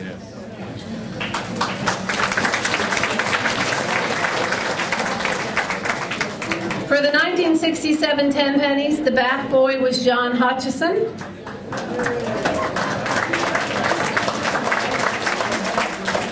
And for the 1974 and 75 Raiders, the bat boys were Roland Williamson and Duncan Bloor Jr., Dubby Bloor.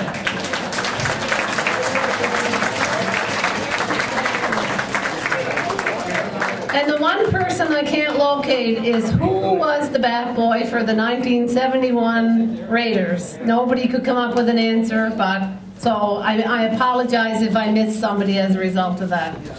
That's it. Thanks. Congratulations to those teams.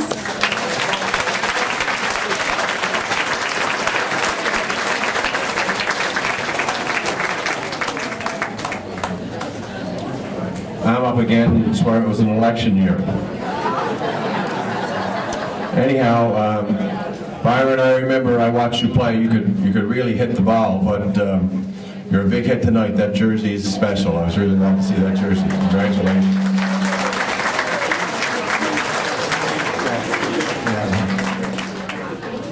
It's an honor for me to do Gary's bio this evening, and I'd like to welcome Gary's family, Sharon, daughter Alexis, Stephen and Carlton, and her brother Archie, his brother Archie, and the extended family. There's a lot of them here tonight, and rightfully so. I'm going to do Gary as a builder because you can't go and drive through New Waterford without seeing some part of Gary's legacy. So I thought I would do him as a builder first because he's inducted here as an athlete. He was an amazing athlete, and his building was amazing too, but we'll start with his building. He took a very funny path to becoming recreation director in New Waterford. He started in 1974 in that job, but he actually got his experience in recreation as a bus driver. I know you think that's kind of funny, how can you get experience in recreation as a bus driver? But in 1970, 12 of us formed a corporation and applied for federal money, provincial money. And yeah, I was doing it in 1970, Bruce. And there's more to that story. But anyhow, we got a grant to run a comprehensive recreation program. It was Opportunities for Youth, OFY. And we had myself, Gary, Ambrose, Billy was there, Joanne Connors then, Kathy Timmons. We had all kinds of people who went on to do pretty good things. And we're the only school in the province, we're the only region in the province or town in the province to have every gym open in the summer. This is in 1970, we were way ahead of our time. We had tot lots, we had arts and crafts, we even had drama. Can you imagine drama in New Waterford? Anyhow, we had day camps. But Gary's job as a bus driver happened because I decided we were going to buy a bus. I had $1,000 in our budget for a bus, so we bought a bus from Jack Ty through Jerry Marsh for $25. So now we had $975 to fix that bus. And we went up to a guy I met who kept me going through college with my car. Scotchtown people would know him, Alec Chopik, one of the finest gentlemen I ever met, really. And he was so good to me. And we went up, and Gary and I were there, and Ambrose, and he's looking at this thing, and he's mentioning all these things. And I said, it doesn't matter, Alec. tell me what's wrong with it and how much it would cost to fix it and when we can have it. So anyhow, Gary became the bus driver, and Gary went on, because he was the oldest. He was a year and a half, almost 2 years older than me, and none of us could drive, even drive a car. We were driving them, but we couldn't drive them. So we had to trust somebody that was responsible to drive the car, or the bus, and so it was Gary. So we had day trips, mostly to Lewisburg, but other places. We'd fire a couple of supervisors on with Gary, he'd call, and we'd all laugh, and he'd be gone. But there were no cell phones either in those days, but he called, somehow, however he called us, I don't know. But every third day, that bus was broken down. And I'd go up and pick up Alec Chopik up and take him to wherever Gary was. And Gary was so patient, and little did we know at the time that Gary would become our first recreation director. Because in 1974, Dr. Nathan was mayor, I think, and Jerry Marsh was a mover and shaker in the recreation field. He really was. He never really got enough credit during his life for that kind of thing. He was all about making New Waterford the best recreation and sports town in the province, and I think he succeeded. So I was on the committee, Carl was on the committee, a couple other guys on the committee. No wonder Gary got the job, right? And there was all kinds of applications, because recreation directors were scarce. The only recreation director I knew was Jim Fox from Sydney. Remember him? He used to referee. He did our game in 1970 with Gary Burke. But anyhow, when Gary started, he developed a reputation that was across the province. And imagine coming from this poor community, his forte became recreation facility development and maintenance. And New Waterford, through Gary and Jerry Marsh and Dr. Nathan, went on a very ambitious program to develop recreation facilities. And the Jerry Marsh Field was all redone over. It was later named Jerry Marsh Field. It wasn't then. It was the old ballpark where the pros played. Collar Park, which is a beautiful park, was Dingwall dollars, I would think, at that time. And Dr. Lavin had a big part to play in that. It's the politics of the day. But there was all kinds of money. Bill Ellerbrook was a master horticulturist. It was amazing in the way, and you go there now, it's still beautiful. But I think that was Gary's favorite facility. It's hard to believe. You'd think it would be a ball field or a soccer field. But I'm pretty sure that was his favorite facility. And then we had the Tucker and Joe Burns fields, the Park Field, which is now rightfully named after Ray Bozo Steele, the Francis McKinnon Soccer Field, the walking track, New Waterford tennis courts, and 2 basketball courts in town. We even had our own recreation van. Can you imagine the foresight to purchase a van to take 15 basketball players all over, or 15 baseball players, or whatever. It was even, could be Girl Guides, whatever, right? And Lloyd McLeod's here tonight, and we spent a lot of time on the van, eh, Lloyd? So really, we had the best recreation facilities per capita in the Maritimes, and it was through Gary's work. But Gary also found time to volunteer and coach, and was board member for various teams and organizations. And I know I'm not going to get it all, because I know I do miss things. But anyhow, he coached with me when we were very young. Like, I was actually old enough to be playing one year, and we coached Billy Burns and my brother Kenny and a group of guys. And the first year we coached them in midget. We lost 6-5 to Halifax after leading 5-0. I don't know what happened in that game, but anyhow. The next year we stuck with it, and we won the Maritime Juvenile Championship, which is 19 and under. And in that tournament, played in Halifax. There was a big protest because the team that we beat from Fredericton, I think it was, protested because we all had different uniforms on. So we had Giant uniforms, Dodger uniforms, Moosehead uniforms on, whatever we could get. It's true. And we didn't look that good, but these kids could play ball. They really could play ball. You didn't have to hide anybody. In fact, you know how you always have to hide 1 or 2 players? George, you know about that, eh?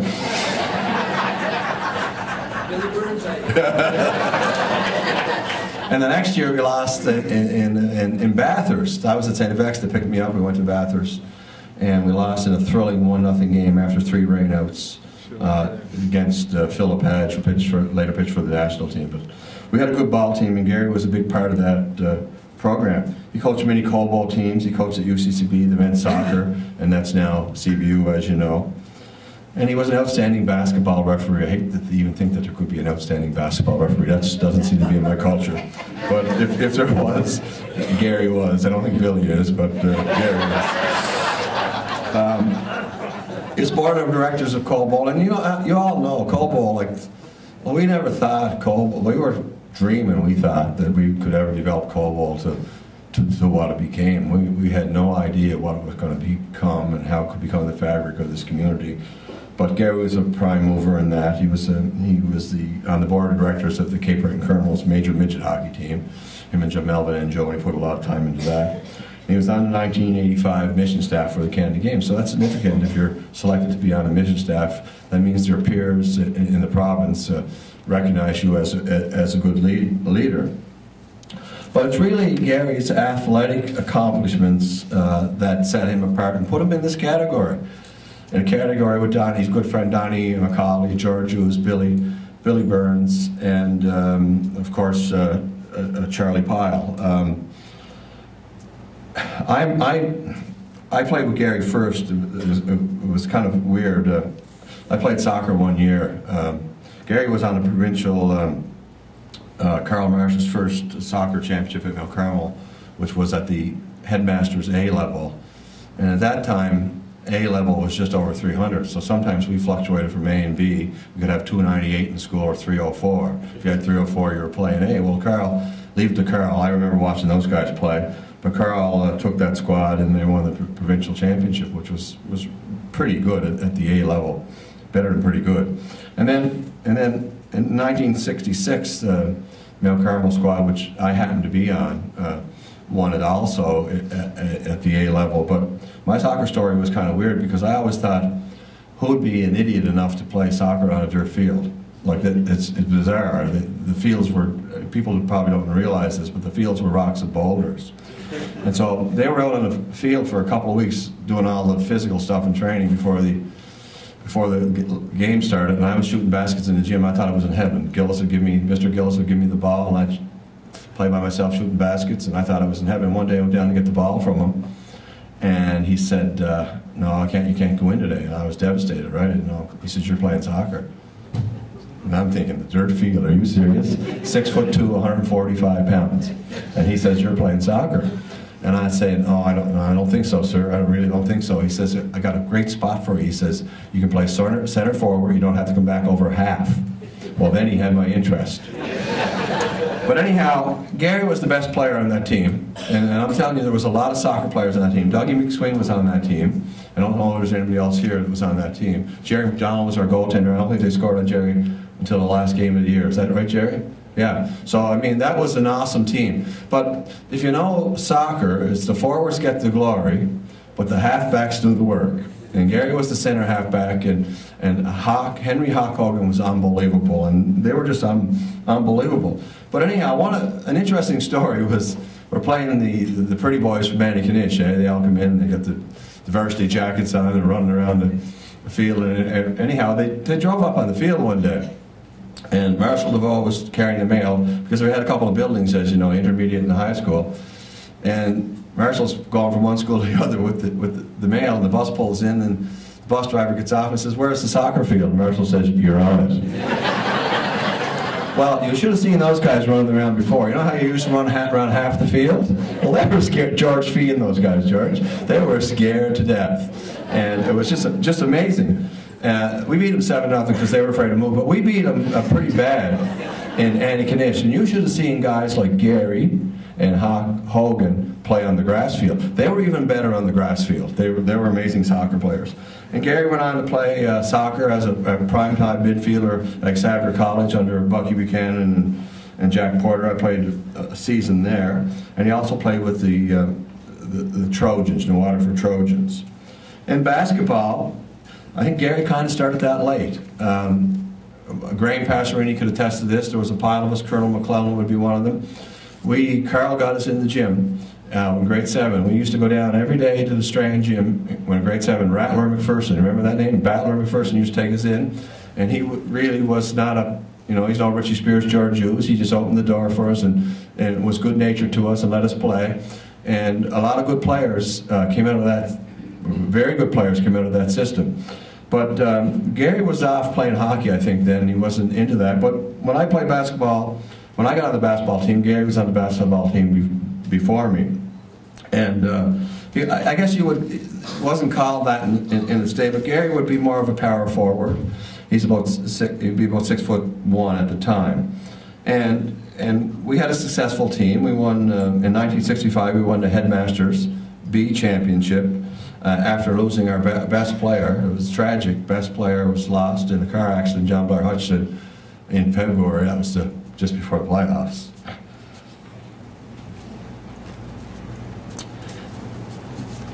And then in 1966, we got 2 or 3 more students in school, and we played in the for the provincial A finals against West Kings, and they were unreal. They had Steve Bezanson, who went on to star at Dell, and who was a 6'3" gazelle. They had Adrian Nettie, 6'4", 250 pounds. Our biggest guy was me, 6'2", and never went near the basket. They had Tim Howard, who was 6'7", and Gary and Philip were doing all the dirty work and mucking it up in there. And they beat us by 14 points in the first game. 2-game total points, stun series, but that's what it was in those days. And we came back the second game, and it was being broadcast back to the Valley. They were varsity up the yin yang. They were unbelievable. They came their own buses and had their varsity sweatsuits on and varsity. But anyhow, Clary Lang was coaching them, and it was broadcast on the radio back to the Valley. So after 5 minutes of the first quarter, we were up 14-0, and Clary Lang was going bananas on the sidelines. His jacket was off, his tie was off, and I'm saying to myself, who is this nutbear over there? Little did I know that in another 10 years I'd be that kind of a nutbear. But anyhow, they ended up beating us that game, but they had to work for it because 4 of our guys fouled out. I'm telling you right now, I'm not a word of lie, if Colonel McClellan was home, which he should have been, if he wasn't at West playing, or going to school out West, we would have beat them, because that's the kind of basketball players that Carl developed through that program in the Strand. So Gary played a couple of years at Xavier College, and in '69 we were small college champs, and 4 boys from New Waterford, myself, Davey McNeil, little Davey McNeil we used to call him, and Frank McKay, and I'm missing somebody, but anyhow, and Lawrence Singh from Sydney, my friend from Sydney, was the other guy on the starting lineup. Gary's strengths in basketball, he was a great rebounder. He could really jump. He was strong, athletic. He'd always played bigger than he really was. And he's a very good mid-range shooter, especially from the corner. And he also played several seasons with the Strands, because sometimes we could play when we were at Xavier College. We could still play with the Strands, and we used to enjoy those trips because there was a lot more than basketball going on in those trips. And Gary also played hockey under the legendary father, Bob Day, who played, I think, goal at St. Vex. So Gary could play everything, but I still think his best game was baseball. And I'm almost 2 years younger than him, and Gary had a bad sports birthday. You all know what a bad sports birthday is. That's December or anywhere around there. A good sports birthday is January or after. But my first inclination, my first time I saw Gary, I'll never forget it. I was on the second team, the Little League. We were in Sydney, and it was big, as everybody had alluded to earlier. Little League was big. But I was in Sydney at this big field, Colby Field, I think it was, and it was probably, it seemed like 1,000 people, but the Waterford A team, which Gary was on, was playing this Sydney squad, and they were a powerful squad, but I remember there was a major protest, a guy, but I wouldn't tell you who he was because he never became a very good ball player after that, but he was just a big kid, same as Little League. He was whacking in the middle of the park, but I don't know if it was Lanky Sampson or Jervy Fortune who was ever coaching. They brought the rule books out, the guy was using a 36-inch bat. So he got thrown out, but that's my first, Gary and I played for the Phillies, but I don't remember much of that, but I do remember this, that Gary had to be taken off the field because he had to get his ring cut off. He had a ring on when he was playing, and you got hit with the ball or something, and you know that's the worst thing you could possibly do. It swells up and had to get it cut off. But anyhow, The next time I remember Gary was when Carl Marsh, again, same names keep popping up as George would say, right? Carl Marsh and the great Sonny Lever would take us and start a midget baseball program, which was sponsored by Father Rankin at the parish, I think. So the church and the sports were integral, just like the Calvin Hall and sports were integral. But we started to practice then and learned a lot more about baseball under Carl and Sonny's tutelage. And then later on we played on a real good junior team, really good. And I was only 16, I think, when I was playing there. And Stevie Moschuk was coaching. And we were taking on Sydney, and they beat us in 9 games, best of 9 in the playoffs. But we were every bit as good as they were. They had the flashy Kenny Coffert and all those guys. But we had guys we had to wake up for game time at 6 o'clock, and it was just, we were vagabonds, but we could all play. But there was one game, you've never heard of this one before, I bet. They had to call her off in the 7th inning because we ran out of balls. And here, the Sydney Panthers, Bill Smith, who I played for later, and Howie Bird, they were nice people, and I always couldn't figure out why they wouldn't give us some balls, because they had all the balls in the world. They said, Lowell, we were trying to make a point, we tried to get your community to support your team. So anyhow, after that, or during that time, like, you'll never see this again.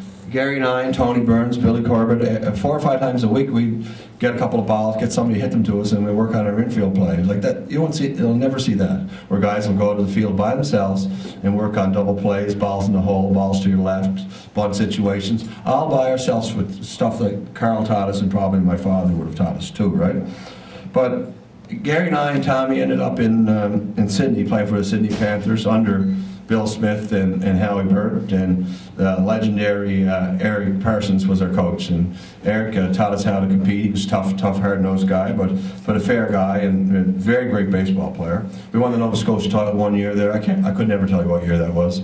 And we went to Moncton to represent the province at the Nationals. And Gary, every tournament Gary ever played in, he did very well. He was one of the better players in the tournament.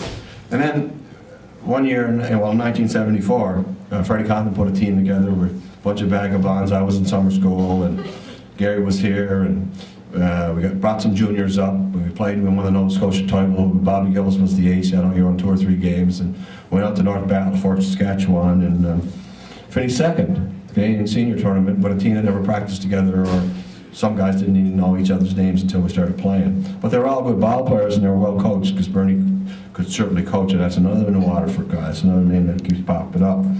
But guys like Bobby Gillis and Dave McLean and Rico McCachran. But Gary, in the semifinal, Gary hit a home run against the home team. There's probably 4,000 people there. We're not the favorites. You could figure that out.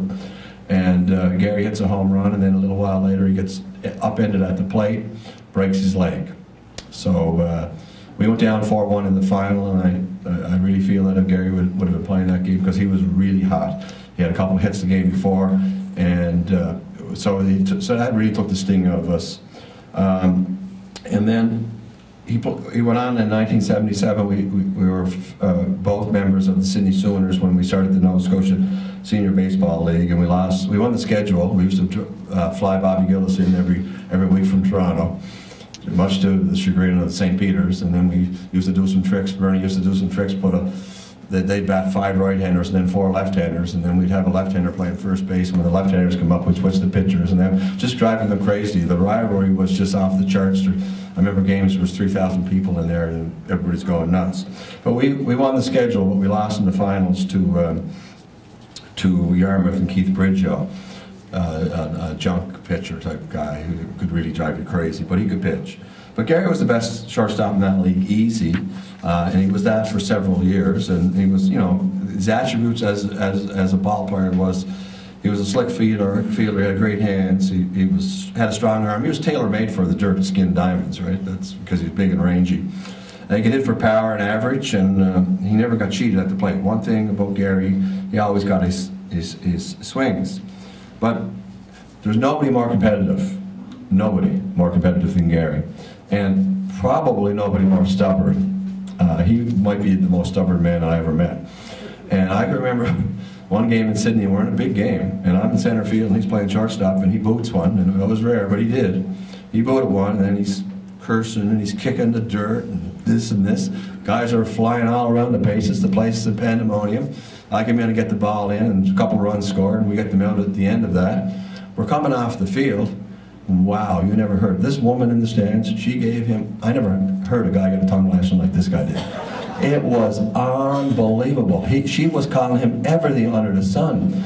And I couldn't believe it. I had to get a little sneak peek of who it was. It was his Aunt Tiny.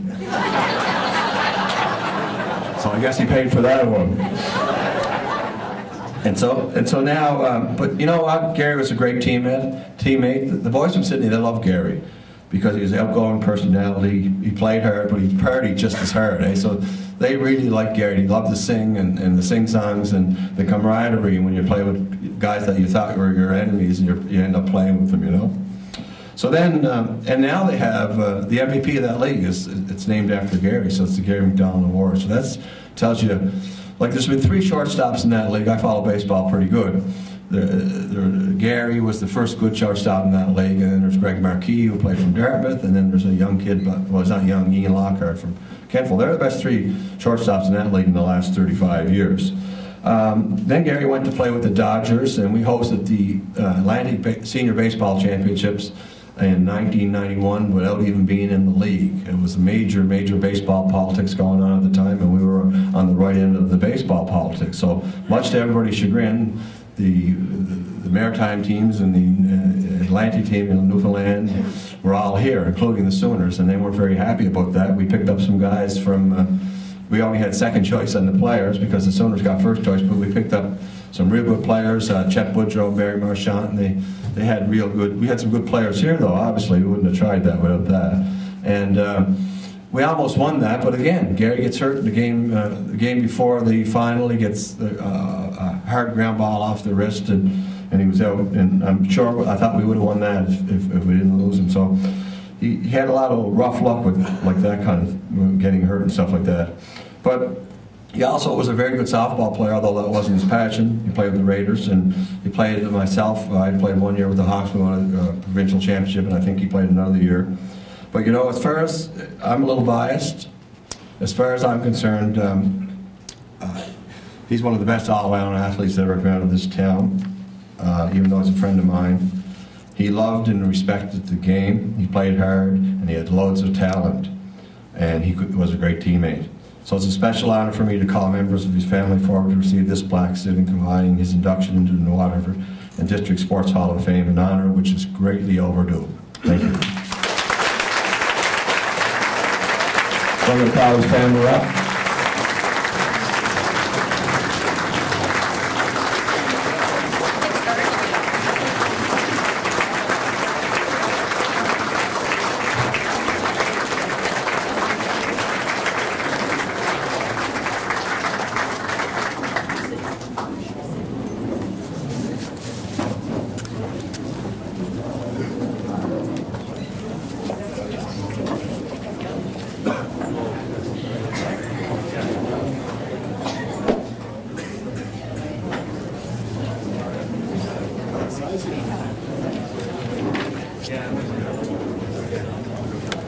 Almost finished. Say a quick something. Yeah, go ahead. Take it over.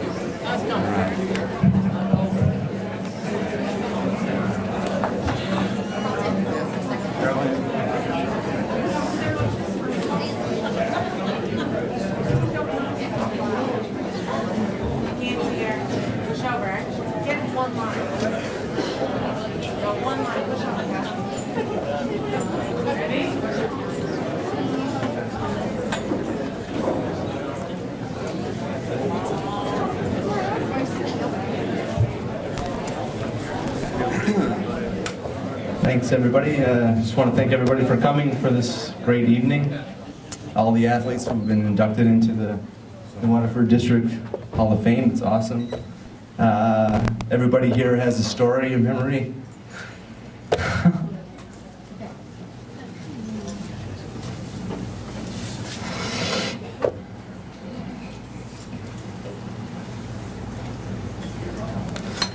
For me,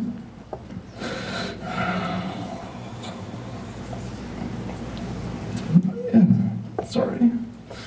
Just say thank you. Yeah, thank you.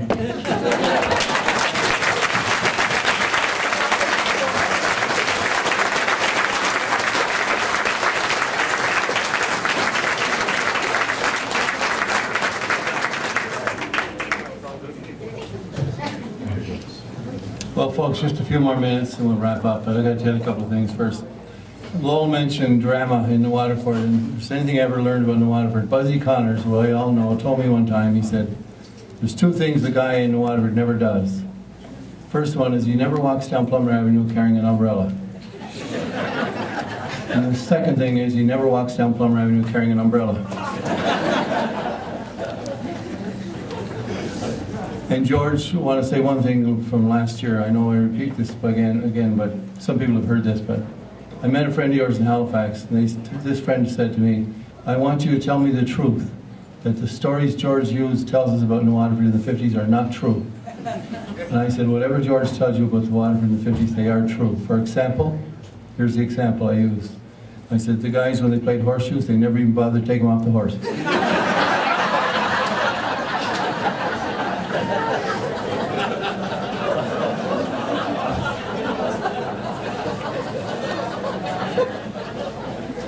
And one last thing I want to leave you with before Carl Marsh comes up again, and something else is going to happen in a minute, but I want to tell you this. When I worked in tourism, one of my roles was to host a lot of American travel writers. We take them all over Cape Breton and show them the best that we had and so on. This day I took this old travel writer up to Iona. When we met this old Mr. Neil McNeil from Washabuck. And Neil and his wife had 19 children. The American travel writer asked him, he said, if you had 19, why'd you stop? Old Neil said, we found what was causing it.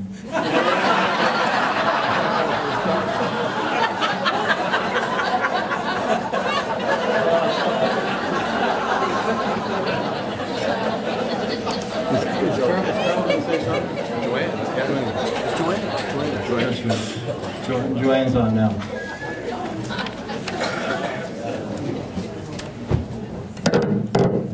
I'm just going to assist Carl, my brother-in-law. I don't know if you all know that Carl is my brother-in-law, but Carl Marsh is also a very noted artist. He does a lot of, just had a big art display down at the Credit Union, and he has some presentations he'd like to make to some of the athletes who are honored here tonight. He said if he had more time, he would have something for everybody.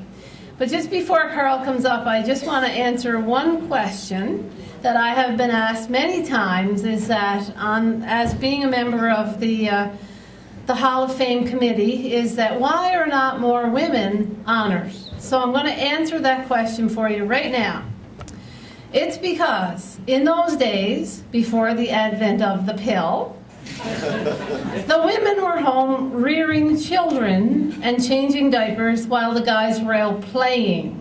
So every year you're going to come here and we're going to honor a lot of great athletes, but I promise you I will dig up some women that maybe were childless at the time.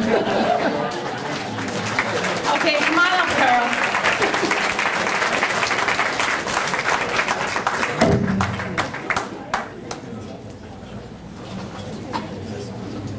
You're going to say, I'll just hand you the mint pink. You're going to start with who? Well, who are you going to start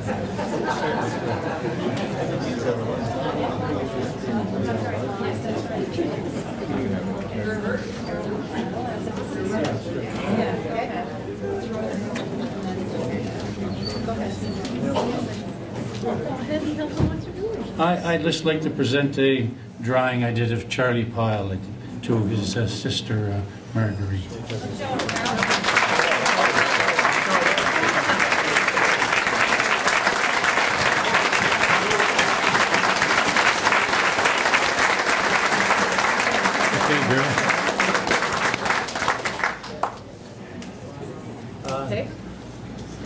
This is one I did a while back with my brother Billy that I'd like to present to his son, Billy Jr.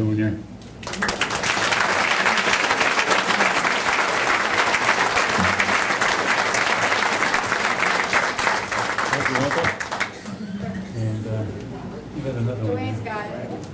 I have it. Okay. Or do you want it? Okay. Trevor's one. Okay. And these are ones I did a while back, Abe. If I'd like to do some of these, Donnie and these and Billy and these great fellas, maybe in the future I'd be able to do some of those people that are also honored. This is one I did a while back. and it's the kid line that played on this 45-46 team. Leo Fay and Dougie Peakley and Mel Gadd. They're the ones that won that championship there for New Waterford, eh? Okay. Yeah, I think is that Trevor, tell them Trevor Fay. Okay, Trevor's going to accept that for his father. Sorry, Gus. Gus, oh, Gus. That's right, Gus. Thanks, Carl. He's got another brother, Trevor, you see. Both great athletes, too. Thanks very much. Thank you very much.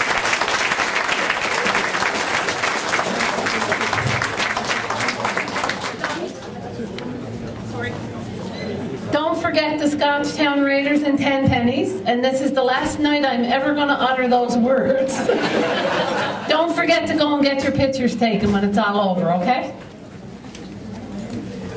Okay, folks, we're almost closing up. I want to first of all thank the committee for asking me to do this again this year. I really enjoyed it. It's great to be part of Waterford, growing up here and always being a member of the community to some degree. And secondly, I would like to ask Hubert Chesson, did it 3 times do that. Hubert Chesson to come up and give us our closing remarks.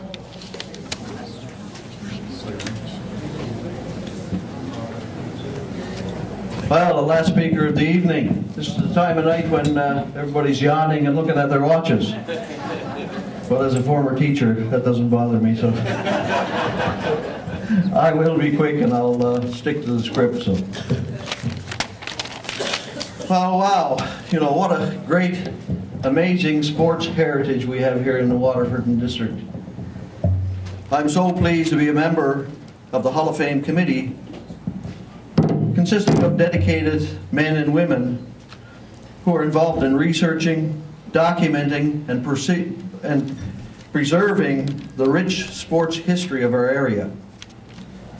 On behalf of the Hall of Fame committee, I'd like to start by thanking the head table guests for coming and helping us celebrate this evening with our athletes and our builders that we're inducting.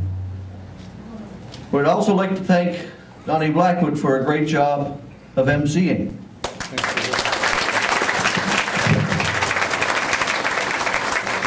Donnie also called and chaired the first meeting that led to the formation of the Hall of Fame committee. So without Donnie's leadership, we wouldn't really be here today. So thank you, Donnie. We're also grateful to the KOC for hosting this event and for providing us with a very delicious meal.